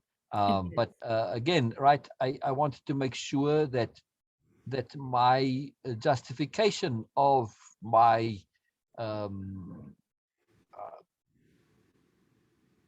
my awareness of possibilities when it comes to Erica Jayne, Mhm. that it's not just said out of my personal fondness, right? Right. Right. Right. Okay. I mean that because I never want to compliment purely because of my personal fondness. Right. Right. I always feel that yes, I can do that, but it's irresponsible. Mm-hmm. Yes, it's very irresponsible. In other words, for me, the compliments need to be substantiated. Yes. Right. Yeah. So are we on realistic possibilities? Yes. Um, No, no, no, no. listening to Sorry. No, no, hear we're not. more. No, no, no, no. No, I was going from the wrong side here. We are enabling the client, model one. Yeah. Yes, listening to hear more. Or we're on session 2. Oh, we are listening to him already. Yeah. Oh, wow. Okay. Wow, wow, wow. Okay. Okay. Very cool. Okay. All right. I'll screen share in a second here while it loads. Uh, because I really think very carefully about the things that I say. And in this case, I just really realized that they are contextually appropriate in the Yeah. context of I is more than one. Yes. Right. It Right. might not apply to all of you. And for those whom it doesn't apply to, can be a very powerful inhibiting factor to application. Mm-hmm. Yeah. It's very important, right? If you don't feel that, that side, like for instance, your teenage self, I just call her your 16-year-old self. If she's not feeling comfortable about it, it's not going to happen. Right. Or it's not going to happen easily or fluidly. Now, it can be made to happen if there's sufficient pressure where it needs to happen, like in a job situation. Mm-hmm. But if you're going to be doing something like a TED Talk, which is a voluntary thing, 16-year-olds got to be on board. Right. Yeah. Otherwise, it's not going to happen. Yes. Yeah. True. I mean, I'm not stating it as a fact. I feel it to be very accurate, but I need to check it with you. So I'm double checking. Yes. Yeah. Okay. Listening to hear more. Where are we? Which slide? Or we're just starting from the start? Uh, whatever we want to do. I don't know where we were last time. I have no idea. No, yeah, we are at the beginning of this one. Oh, we are. Oh, okay. Okay. Okay. Brilliant. All right. Okay. So listening to hear more. Session 2, part 1. Very cool. what we will hear when we listen beyond ourselves. I love that quote. Wow. Wow. Yes. Yes. Yes. Yes. I like the romance of it. Yes. Mm-hmm. Yes. Capital R romance to it. No? Yeah, I like Yeah. it. Yeah. Yeah. Yeah. I like capital R romance. Very fun. Little R romance, not so much. But capital R romance, absolutely. Very romantic soul. All right. So how do we want to do this? I don't know how you've approached this. Do we want to read through all the slides and then you comment and share your notes, or how? Um, sure. Yeah, that Okay, works. I'm happy to, because it's been so long since I've done anything here that that it's kind of refreshing for me to go through it again. Absolutely. Yeah, Yeah. absolutely. And hearing and helping has a very special place in my heart and my soul. Hmm. Yeah, because it's the only program that is completely 100% written from scratch. Right. Yeah, everything else had lots of stuff before, but this was on demand. All Right. right. So hearing is listening without stressing to respond. That's a nice complex compound sentence there, Hmm. right? Without stressing to respond. It assumes that we typically stress to respond, right? Right. Yeah. Okay. It is a profound looking to understand. Hearing in this way is to be present and absorb, take in, completely without agenda or preconceived ideas, beliefs, etc. This we can only do when our focus is on understanding and it is not on helping. Our Hmm. helping is to really, really, really listen and hear the client or another and to make sure they feel heard. Yeah. Hmm. So this is the key. It's not just being heard, but feeling heard. Yes. Yeah. I thought Wow. this was really interesting. This slide um, fit really well to me with what we had just been talking about with forgiveness Oh. and about, Oh. you know, Wow. forgiveness being more about basically looking to understand. Yes. Correct. Correct. Exactly. Exactly. And this is we shifting our intent, right? Right. The average, average, practitioner. I call them practitioners just to lump all of it in one Mm. concept. The average practitioner and the average person who has an intent to goodness Right. comes into any interaction with an intent to help or be helpful Hmm. or Hmm. contribute, right? Maybe not help in the direct sense, but contribute, offer Right. value. Yes. But that is, we are looking at, there's an assumption by default of a tangibility to help, Right. Right. right? And this is a flaw, right? Because Yep. it limits us to what is going on. We think we need to give something or do something in order to Right. help. But when we understand that understanding itself is the help, Right. holy crap, the whole thing shifts, right? Right. Because really, when I hear you, now we're taking it even further. My intent to understand results in me hearing you. And hopefully, if I can do this appropriately and apply the skills we're going to learn, you are Hmm. going to feel heard, right? The two are separate. So there's a lot of layeredness here. Yes. Right. But it's my intent to understand that makes for you being heard Hmm. and enables you possibly feeling heard. Yeah, I Right. mean, feeling heard is going to be something additional. All right. But again, it's I don't have this written in that way, but the intent to understand as a singular concept, Mm. with the hyphens, is different to me understanding you. Right. Right. I don't need to understand you. I simply have to have the intent to Right. understand. Yeah. So maybe let me put this in as underneath as a quote. Yes. Right.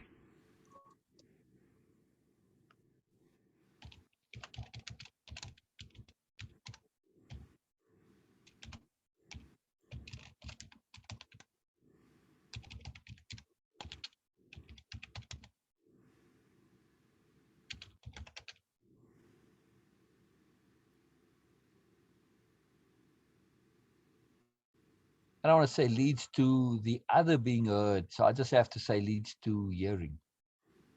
Hmm. I think in my answer to the first task on this, I called it like an earnestness A whatness? An earnestness. Yes, There yes, is an absolutely, absolutely. earnestness that is sort of the foundation to me of hearing.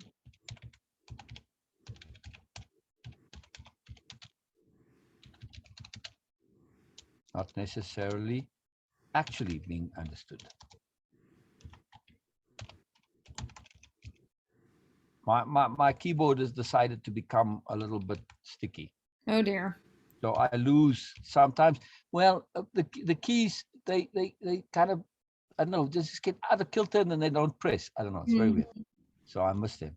Not necessarily actually understanding,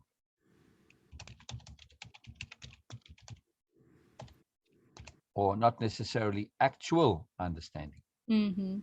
Yeah, yeah. Okay, right?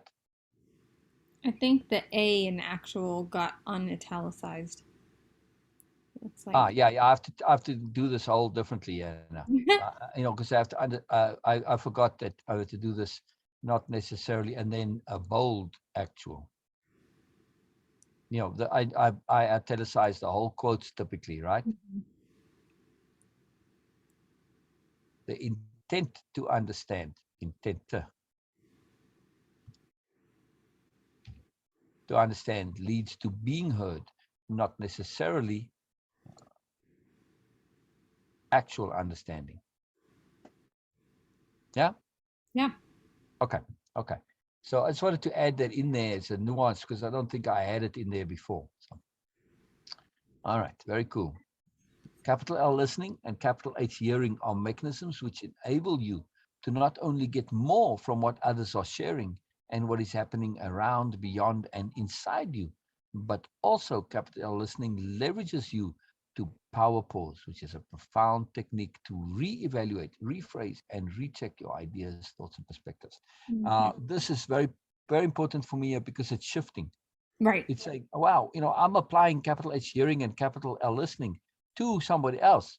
They're Right. going to get value for it, yes, but actually, it's all about value for you. Right. Yeah, Right. yeah, yeah. Okay, so please, you just jump in. I'm just going to go through this, and you jump in on your notes, your appropriate, your Okay. thoughts. So I'm basically doing my own kind of repeat Yeah. backs and Yeah. takeaways on the fly here. I'm hearing you. All of me is here for you, hearing you. Wow, what a cool little quote. I love that. Yeah. Little quote. What a cool little quote. So my Mr. A says this needs to go just a little bit up. It's too low. Yes. It kind of pulled you. Yep. It pulled the head down, which I didn't want. Right. Yes. Okay. No.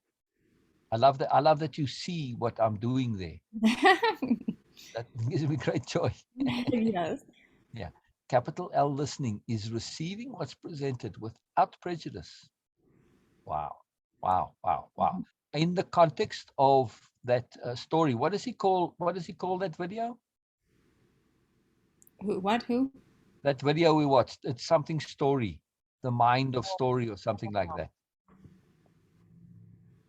You know, Um, your brain on story. that's it. Okay. So on that, the brain story logic, right? Uh, this is what this first sentence is now saying this. Yes. Right. Capital L is receiving. We are not attaching a story. Right. This is absolutely key to this. Wow. I was looking for, and I think in way of impeccability, I want to add that link to that video at the end of module 1, session 1, clarity of intent. Yes. Right. As an additional extra information that substantiates all of this, but also, yeah, Mm-hmm. right. Because if we attach a story to the client, we won't hear what they're actually saying. We are Right. going to make sense of it according to the story, right? So that's prejudice, right? Is Right. story. Yeah, yeah. Capital H hearing is a mechanism to let us feel, listen, hear, receive, understand, analyze. What's wrong with analyze? Oh, with the Z. Okay, I'm English. And serve our presence, a sophisticated leverage for us not to be influenced by any external perspectives or emotions, which by implication might create beliefs, ideas, etc., and also unwanted involvement. So Mm-hmm. actually, let me correct that anyway. So I don't know if the English spell analyze with an S. Not sure. I don't think so. Anyway, hearing is always paired with power pause. It's power pause which protects us from getting affected and influenced by emotions from others and ourselves. This was, I had a note here that to me is such a huge key of this whole thing. Yes. The concept of pairing hearing with power pause to make hearing appropriate Yes. and to Yes. keep you from Yes. getting And also, hearing is now paired with lack of agenda, right. without prejudice, right? This is very important, this lack of agenda, so that we don't hear through our filters. We Right. have to have no agenda whatsoever. Yeah, which is power pause. Essentially, power pause says step outside of everything, put it all on pause, right? Unhook from agenda, motive, intent, whatever. Yes. Mm-hmm. Yeah, yeah. Stop the lorry. Usually, feelings are short lived emotions, but profound in their influence and effect on our thinking and understanding of others and our own perspectives. By practicing power pause, we can easily receive and observe those emotions without letting our understanding be influenced. Yes, I no story. love. And I loved that the beginning of that. Usually feelings are short-lived emotions, but profound in their influence and effect on our thinking and understanding. Man, that is so true. So true. Yes, yes. I That's am huge. I am loving your loving of this. Mm-hmm. Well, Lo- and I Yeah. mean, to me, that statement is stated. What was it you were saying the other day about being aware that the things that are now obvious to us are Yes. not obvious to everybody else? And to me, that is such an Yes. obvious, Yes. non-obvious Yes. statement. That is Yes. Yes. Yes. Yes. huge. Yes. Yes. There's Yes. Yes. so Yes. much. There's so much packed into that, and it's said in this casual manner that's sort of, just part of this overall slide. But that statement to me is that Yes. is huge. That's huge. Yes. Yes. Erica, your ability to pick it out, this reward yourself for it, emphasize yourself, Mm-hmm. congratulate yourself, say, yay, Erica, well done. Good, cool, cool, cool. Because for Oh. me, I practice this assiduously Mm-hmm. to recognize the profundity in the mundane, Right. Right. recognize the sublime in the mundane. I have a quote somewhere that says, the sublime in the mundane is but a perspective shift away. Ah, I like it. Yeah. Yes, yes. And it's recognition. We Yes. tend to we can easily get caught in assuming because it's said casually that it's not profound, Right. Right. but it is. Now, what you pulled, that entire point, yes, it can be named as the challenge of awareness. Mm-hmm. Yes. Absolutely. This is the profound challenge of awareness, right? To understand unawareness, Right. yes? And this is what our task here is. I think somewhere in this, I mentioned this challenge of awareness. I hope so. Anyway, that it is our task, especially to understand that it's obvious to us, but it's not obvious to the Right. other. Right. Right? Huge, huge, huge, huge, huge. Hello, world. Hello, hello, hello. Sorry. Just suddenly, the world changed since Oh. earlier till now. That's why I'm saying hello again, because it seems like you gotta say hello to the world. Do you say hello to the world out loud, Mina? Yes, I Oh, do. you do. Okay. I recommend this to many people, but they don't do it out loud. No, yeah, I do. You've got I to do do. it out loud. It's critical. It's Yeah. critical. And the greetings have a special power to them. Yes. Yes, I agree. A greeting is not an ordinary thing. Right.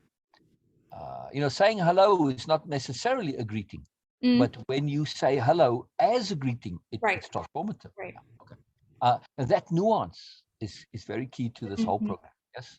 Right. When we really hear someone, we listen past what they say. We hear beyond their words. Yes.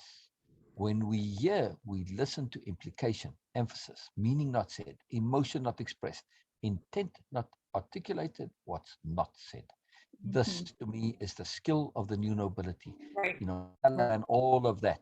It's that extra layeredness, Yeah. right? Yeah. I just love this. What I'm enjoying is the writing that I'm going to exhibit on a very conscious, very deliberate crafted way in the Abiela's Christmas is I'm actually seeing it here. Now I'm doing it for not in the same way, in the same mechanism, but yeah, it's more the layeredness is here to communicate the content. There I'm doing it to communicate some beauty and some fun as well, Right. Right. just for the joy of it. It's not needed for the story, it's additional, right? So it's just fun to see. Yeah. We pay attention to word selection, tone, mood, vibe, feel, energy, and everything not directly expressed. This is a habit we have to cultivate Right. very consciously, very deliberately, very assiduously. Have to work at this. It's Mm-hmm. not going to come simply because you're now aware that I should do it. No, Right. sorry. Right. This requires lots of actual effort to practice. Right. In other words, disproportionate emphasis. Yes? Right. Right. That disproportionate initial emphasis, let's call it initial emphasis, or to compact it. When we talk about initial emphasis, we know what we mean. Right. That extra that you need to really get it to go. Yeah. But why, when we do acquire this habit, it's fantastic. Mm-hmm. When I watch TV, this is what I practice. I Yeah. love watching TV, and I watch loads of it. And this is what I practice. And Yeah. I like watching entertainment TV. I don't watch too much of the like the YouTube, like this video that we just watched. Right. I very seldom watch those. Very, very seldom. Because I find they pull me into worlds which I have to now basically get into the whole world. Right. Where I can't just come into it lightly. I have to rearrange my whole world to actually Right. get what they're saying sometimes, right? So, which is quite fascinating. Yeah. Yeah. But with entertainment, I don't need to do that, but I can still practice all of these skills here, Mm-hmm. right? We hear possibility and we hear what someone really is according to his desires and intents. We hear who they actually want to be. We're hearing their deep intent to goodness. I This love. Yeah. makes my heart want to I cry love with joy. that. I made this big note on that to me, that whole second section is just, Yes. that's nobility to me. I Yeah, mean, exactly, it's a exactly, beautiful thing. exactly, exactly. And you know that this touches your heart in a deep, deep way. And Yes. this is why I say, if there's anything you want to do, you can do it. Right. Because Right. you get this. It's Absolutely. and it's not just it's beautiful, it's It is. profound, it's It sublime, is. it's magical. This is a very, very different understanding of the world. This is love of Mm-hmm. nobility. And this has got, it's a whole different paradigm of being. Yes. Mm-hmm. So, when I share this with others, they're not reacting in the same way necessarily. Mm-hmm. So I don't care for comparisons between people. All people are magical.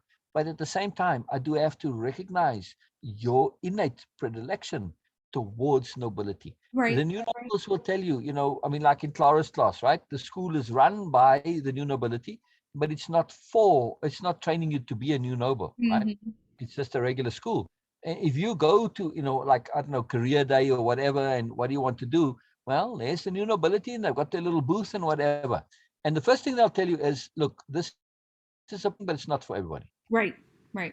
That's it. Clara will tell you, Clara's a noble, but she'll say, it's not for everybody. Right. You have to have that deep desire. It's a lot of work, it's a lot of effort. The effort reward, not for everybody.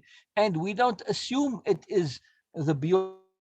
No, it's not appropriate for everybody. End of Right. story. It's Right. not appropriate for everybody. So there's not a comparativeness here. Mm-hmm. But when you do recognize this, as this is where my soul lies in nobility, you cannot ignore it. Mm-hmm. Not possible, correct?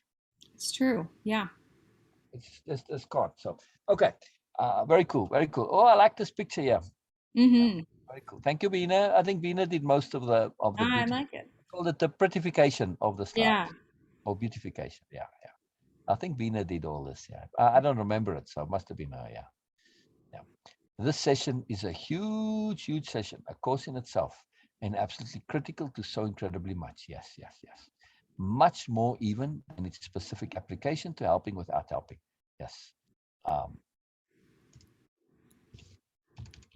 I like when I find these little corrections. The tasks and exercises are many. Do them slowly and thoroughly. This is essential. Don't even look at the next slide of tasks until you've done with the slide you're currently on. Yes, Kay. Kay would always look ahead. Your intent is to break lifelong habits, assumptions, expectations, and misbeliefs. Do the exercises and tasks one at a time. Now, don't concern yourself too much here, Erica. Generally, this is absolutely critical because most who have come to this, and a fair number have already, and also most who might likely come to this, need to essentially start from scratch. Right. Right. You are not coming in at that, Right. right? So it's not that critical. The reason I say this, do this one at a time, is because they really need to learn things from the ground up. They need to entirely reframe their modalities of thinking and their Right. vocabulary, right? Understand this is vitally necessary to provide time for you to truly acquire the superpower of capital H hearing, because that is what hearing is. It's much, much more than a skill. It's a life transformative superpower. Mm-hmm. Now, for you, you have this by way of your discernment. Mm. Yes. Specifically in the context of hearing, the only thing that is required, as far as I'm concerned, is to practice the habit of the discipline of hold. Mm-hmm. Mm-hmm. That's hard to do. I, Right. I can do it, but it takes a very distinct, deliberate effort Right. Uh-oh. to hold your thoughts until the appropriate time. We're so eager to share. We're so eager to share. It overwhelms us. Mm-hmm. Did you lose me? Yeah. I did. Am There. I back, Erica? Well, there we Okay. go. Now the video's back. Okay. Okay. Okay. Yeah, the video don't matter as long as the sound is going. Well, the sound cut out too, but it caught up Oh, I faster see. than the Oh, video. both. Okay. Yeah, so this is key, right? To be aware that in order to really practice hearing, sometimes we have to hold our magic, we have to hold our sharing, we have to hold our excitement, we have to Right. hold our importance, and Right. that's just discipline. That's all it Yeah. is. It's just Yeah. discipline.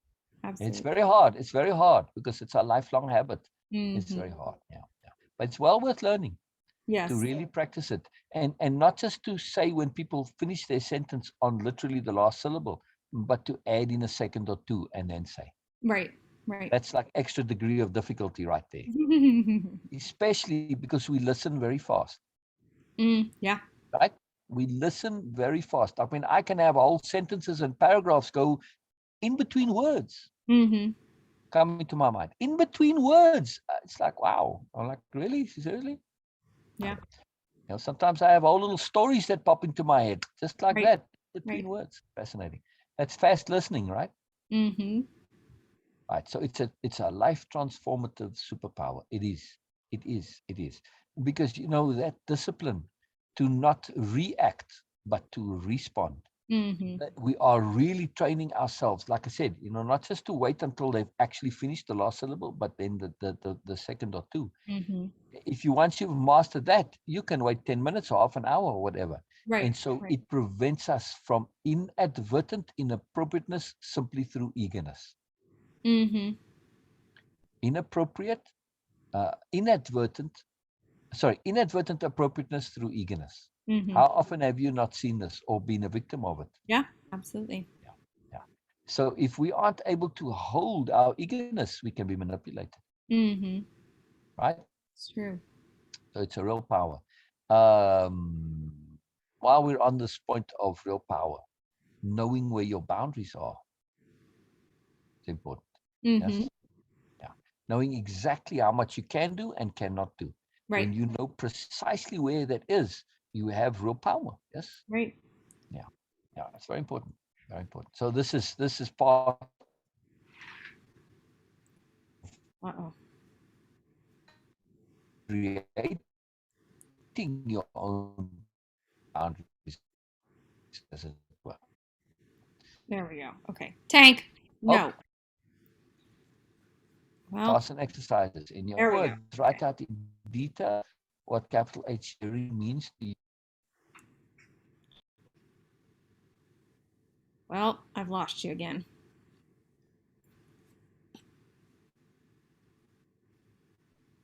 Okay. Oop. I'm here. I'm here. I'm here. I can hear you. There we go. Okay. Now it's back. Okay, you know what? Maybe it's time when everybody's getting busier. So let me leave on the sound and come to the computer sound. Okay.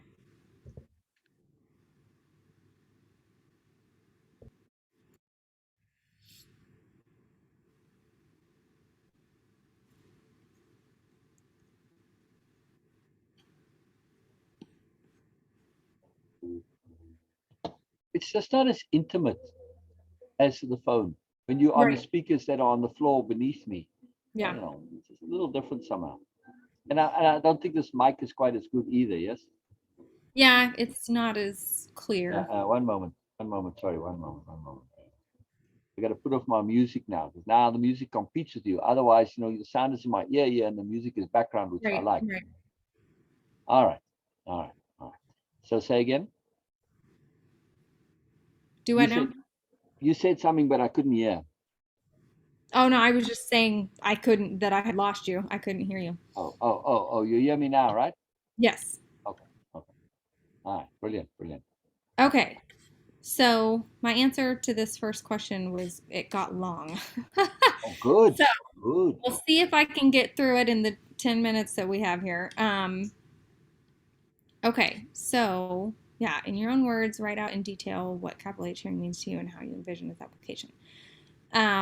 Okay, so I said, I think capital H hearing is, at least in part, a desire to perceive the moreness within and beyond what a person is sharing. Please repeat that. The last clause. A desire to perceive the moreness within and beyond what a person is sharing. Within and beyond. Mm-hmm. That was a really big point to me from the slides. That part at the very end that we were talking about, that nobility part, that part of capital H hearing is not just perceiving what the person is actually sharing, but also perceiving the moreness that they may not perceive in themselves Precisely. yet. Yeah. Precisely. And this is a ridiculously profound, magical, sublime skill. Yeah, Mm-hmm. because when you, and again, right, we aren't going to perceive a moreness that's beyond what they believe to be Right. the moreness Right. as something that we are doing as, you know, just a flattery. We Right. are going to do this, actually do it. We're going to for real perceive that. Right. Right. Now, what a greater gift can you share with somebody than Yeah. to share the awareness that, wait a second, there's moreness to me and it's actually real. It's Right. not just this person's perception because, you know, like a mother, you know, Right. Right. every writer's number one fan is their mother. Right. Right. It's the classic meme there. No, but it's not just because we want to and we are like you and all this. No, it's for real. It's for real. Which is why I, when I said what I said last week, I had to go back and say, look, you know, this is it's valid, but in this context, and maybe not in this, to give it that actual substantiation, right? To have it to be real. It's very important. It's very, very important that we understand, you know, how it's real. And you can say, yes, okay, in that case, but you know, in this one, not so much so. And then I can work on how to make it, and etc. Right, so the Yeah. understanding. But yeah, this is a profound gift. And to me, this is the magic of the new nobility. Right. They give Right. without giving, Yeah. give without giving. They're not trying to do this. It Right. happens through who they are, through Right. just the function of their perceptionality, their habit of Right. looking at things in a particular way. And they transform without trying to. I'm not Mm. foisting this on you. I'm not pushing on you. I'm not giving this because I feel you need it or whatever. No, it just happens. Right. This is magical. Yes. It's true. It's Incredibly, true. It incredibly is. magical. Yes. Okay. When we share, we say much more than the words we speak. Oh, yeah. I think capital H hearing is a desire and an undertaking to take all of that moreness into account. In that regard, I think capital H hearing is a noble endeavor because it goes beyond what is required for typical hearing or listening. Capital H hearing, I think, is a kind of capital P perceiving. a hearing beyond hearing, capital H hearing beyond little h hearing. Yes. Maybe even a piecing together of many different inputs to form a more cohesive and comprehensive picture. Something I think a life detective would do, gathering clues from different sources and putting them together to see the bigger picture. And I think capital H hearing is also a kind of love, a desire to go beyond the actions and expressions of another at the surface and to find the deeper moreness underneath, to discover not only the person they are now, but to perceive the person that they want to be as well. Exactly. And who we want to be is who we actually are. Mm-hmm. I love that. I love that. Who we want to be is who we actually are. Mm-hmm. That's a good quote. As a matter of fact, I'm going to add it into the program here. I like it. Oh, you know what? That's In that good. previous one, I have to remove the audio. Remind me to go back. Okay. Who we, and it's capital a capital W want. Right, right. Um,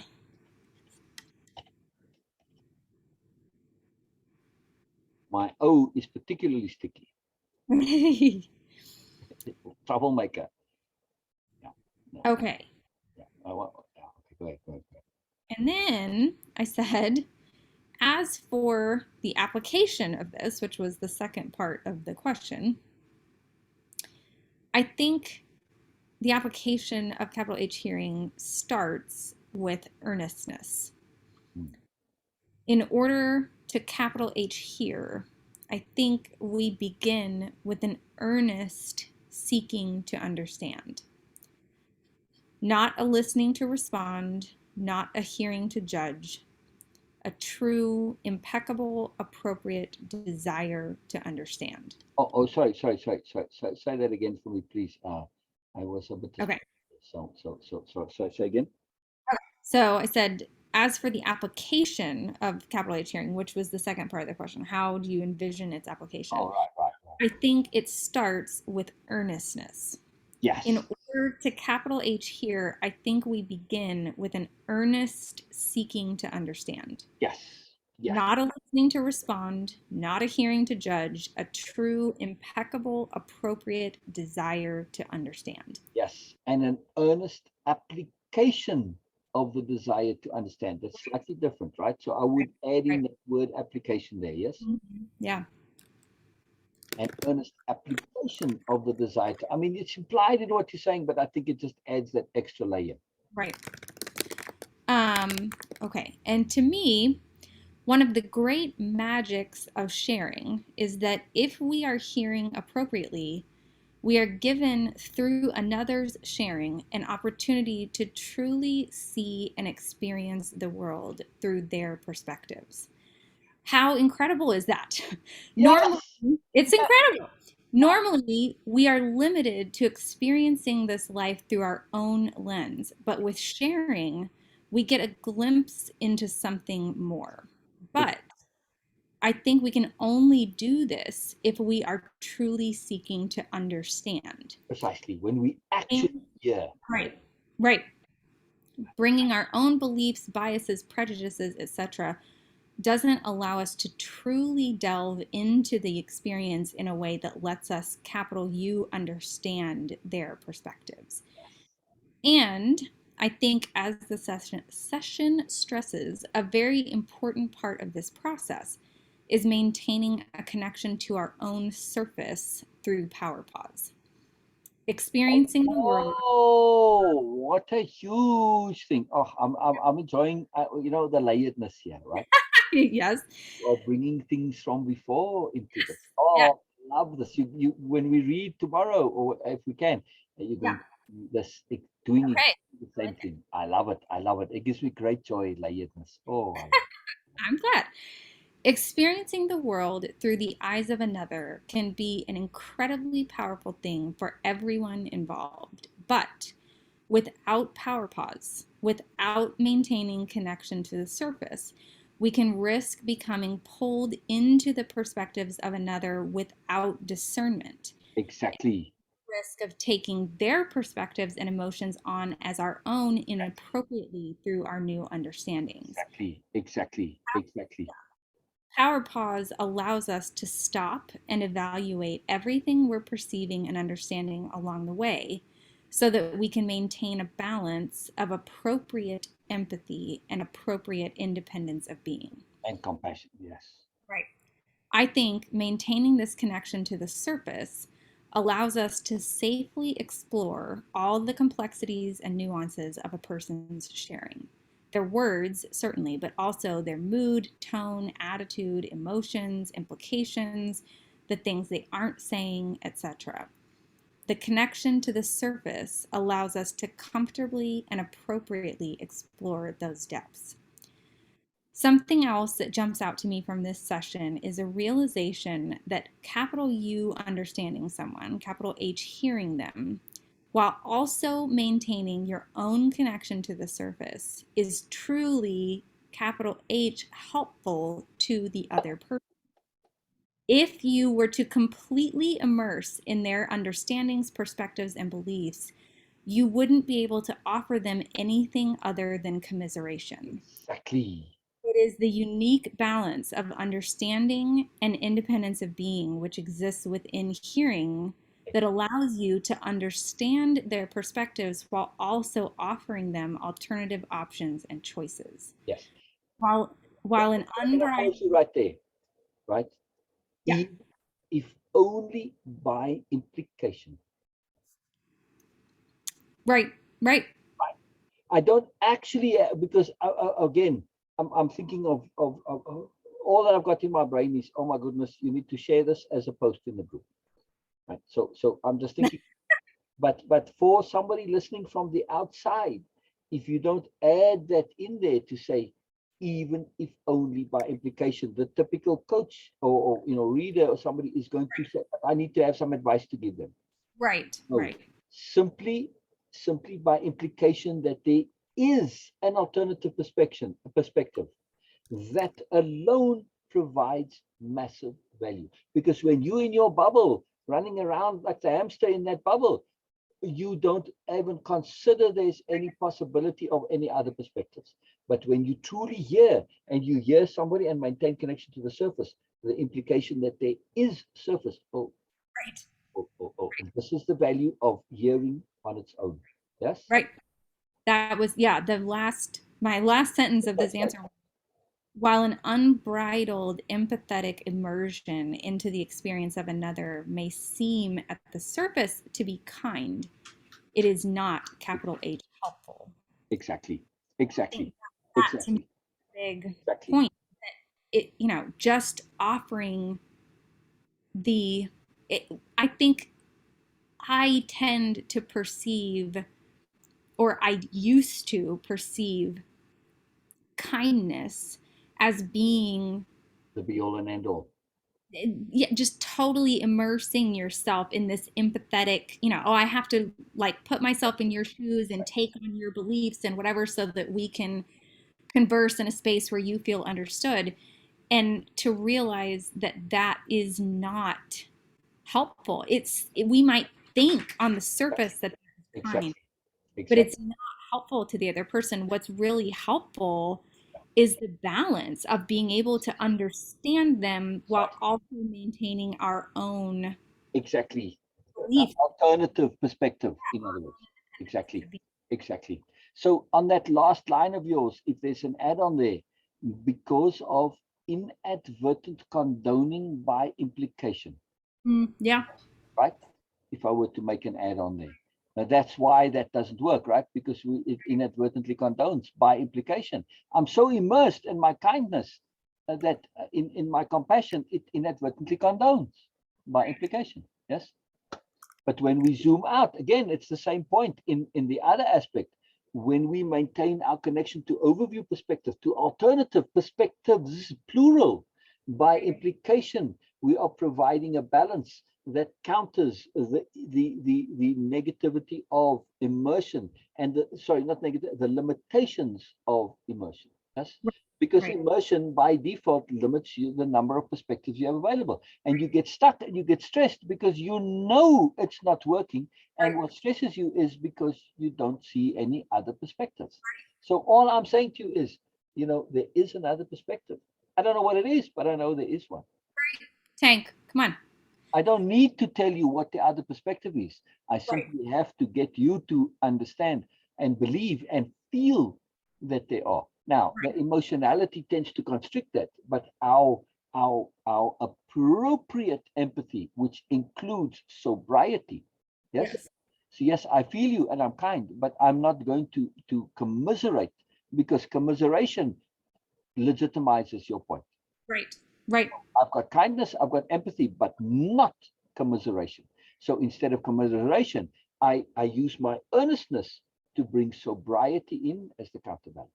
Right. So Right. that sobriety keeps draining off this excess emotionality. And the longer you go on and ramble, right, my sobriety keeps sucking up all your additional emotion until you start to run out of that emotionality, and the tears dry up, and you blink around, oh now, and then oh, I see now, because Right. you're not no longer distorted in your perceptions and your perspectives by emotionality. This is Hmm. hearing. It's very, very, very simple when you break it down, right?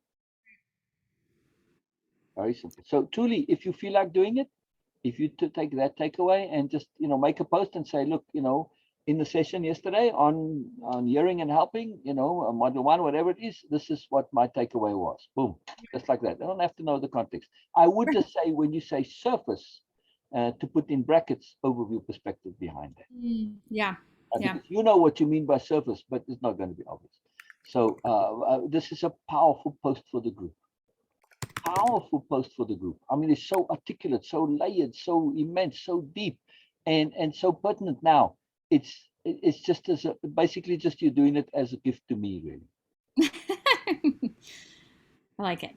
Yeah, because it really adds to the group, and it makes people see what's going on in what I do. They have no clue, and it's hard for me to tell them, look, this is a powerful, sophisticated program, but here's somebody who's doing it, and it's like, oh, holy crap, wow, there's like must be something really going on in here, you know. Yeah. So Absolutely. this is my, my first task and exercise, this is it. In your own words, write out in detail, and share the question with it, whether it's fun. Right. I mean, Right. this Okay. is a profound post, no? Don't you think? I agree. I agree. So I'd appreciate it. It's a little effort, but I appreciate it. Yeah. Yeah. I will do it. Because that was so beautifully written. Well, I appreciate it. I mean, again, when I say beautifully written, let me correct that. It was elucidated and articulated. Well, The elucidation, particularly the nuance, the layeredness, the sophistication of the understanding, it's very clear that you're not just getting what's going on here, but you are getting it where you own it. It's yours. You really are able to use this because you see the full, absolute logic. Now, right. not everybody reading is going to understand the content, but they're going to understand that you get the content. Right. Right.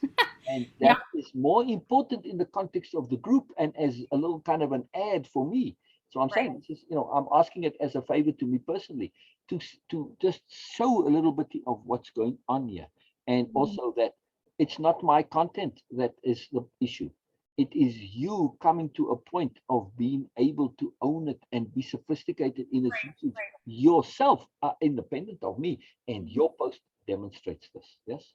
I like it. Yeah. So Yeah. I will, like, when I comment, I'll articulate all this again as a comment. Okay. Okay.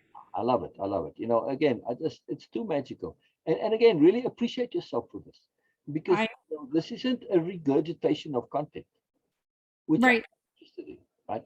And these tasks and exercises are absolutely set up in this way that you are not looking to regurgitate content, like a memory thing. No, it is absolutely my intent is to try and provide a mechanism that will enable you to share your ownership of, Right. Right. and therefore it becomes a self-proof. Right.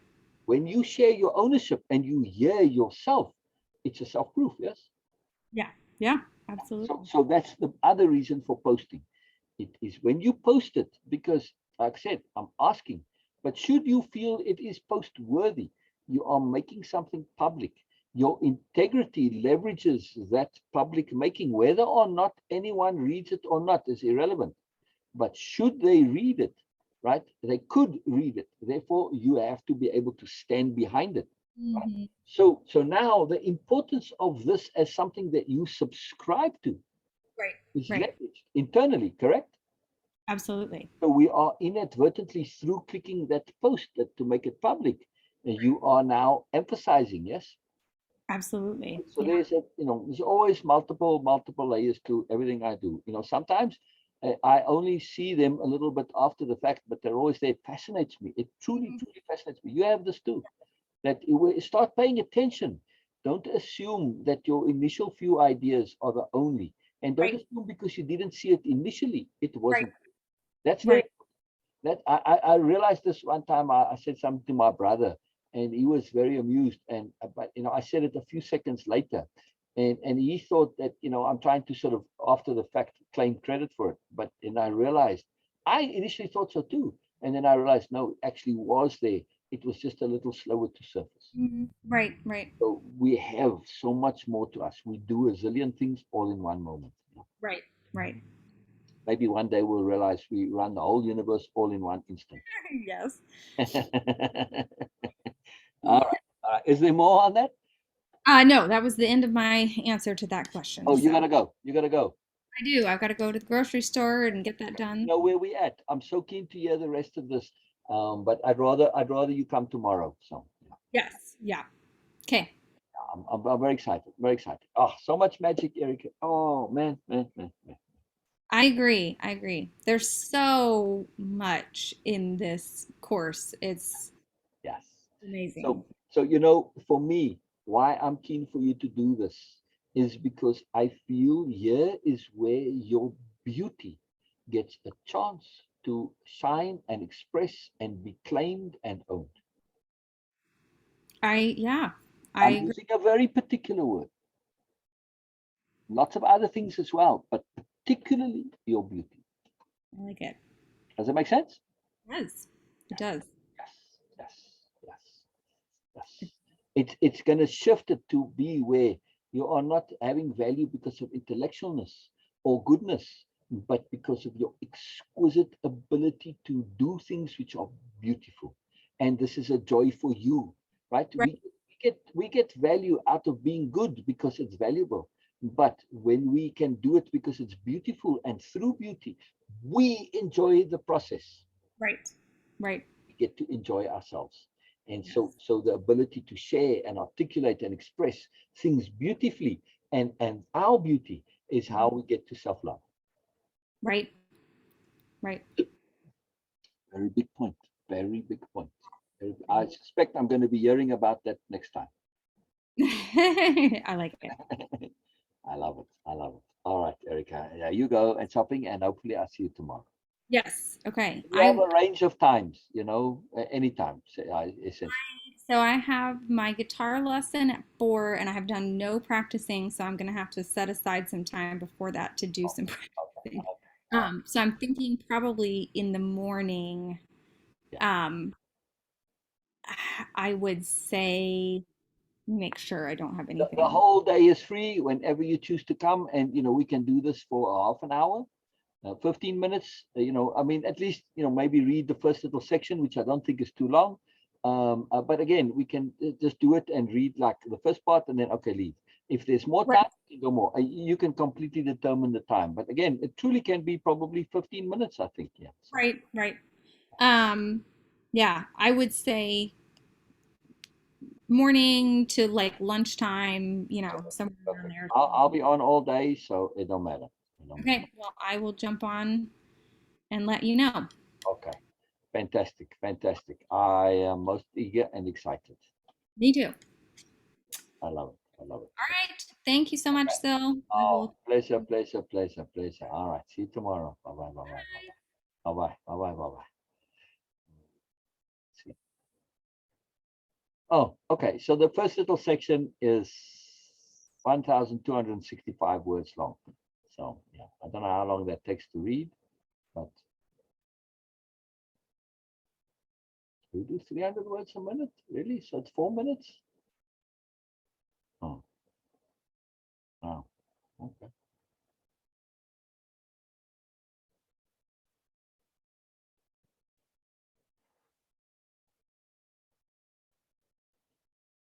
Let me see. Oh, I better end this first. Yeah, sorry.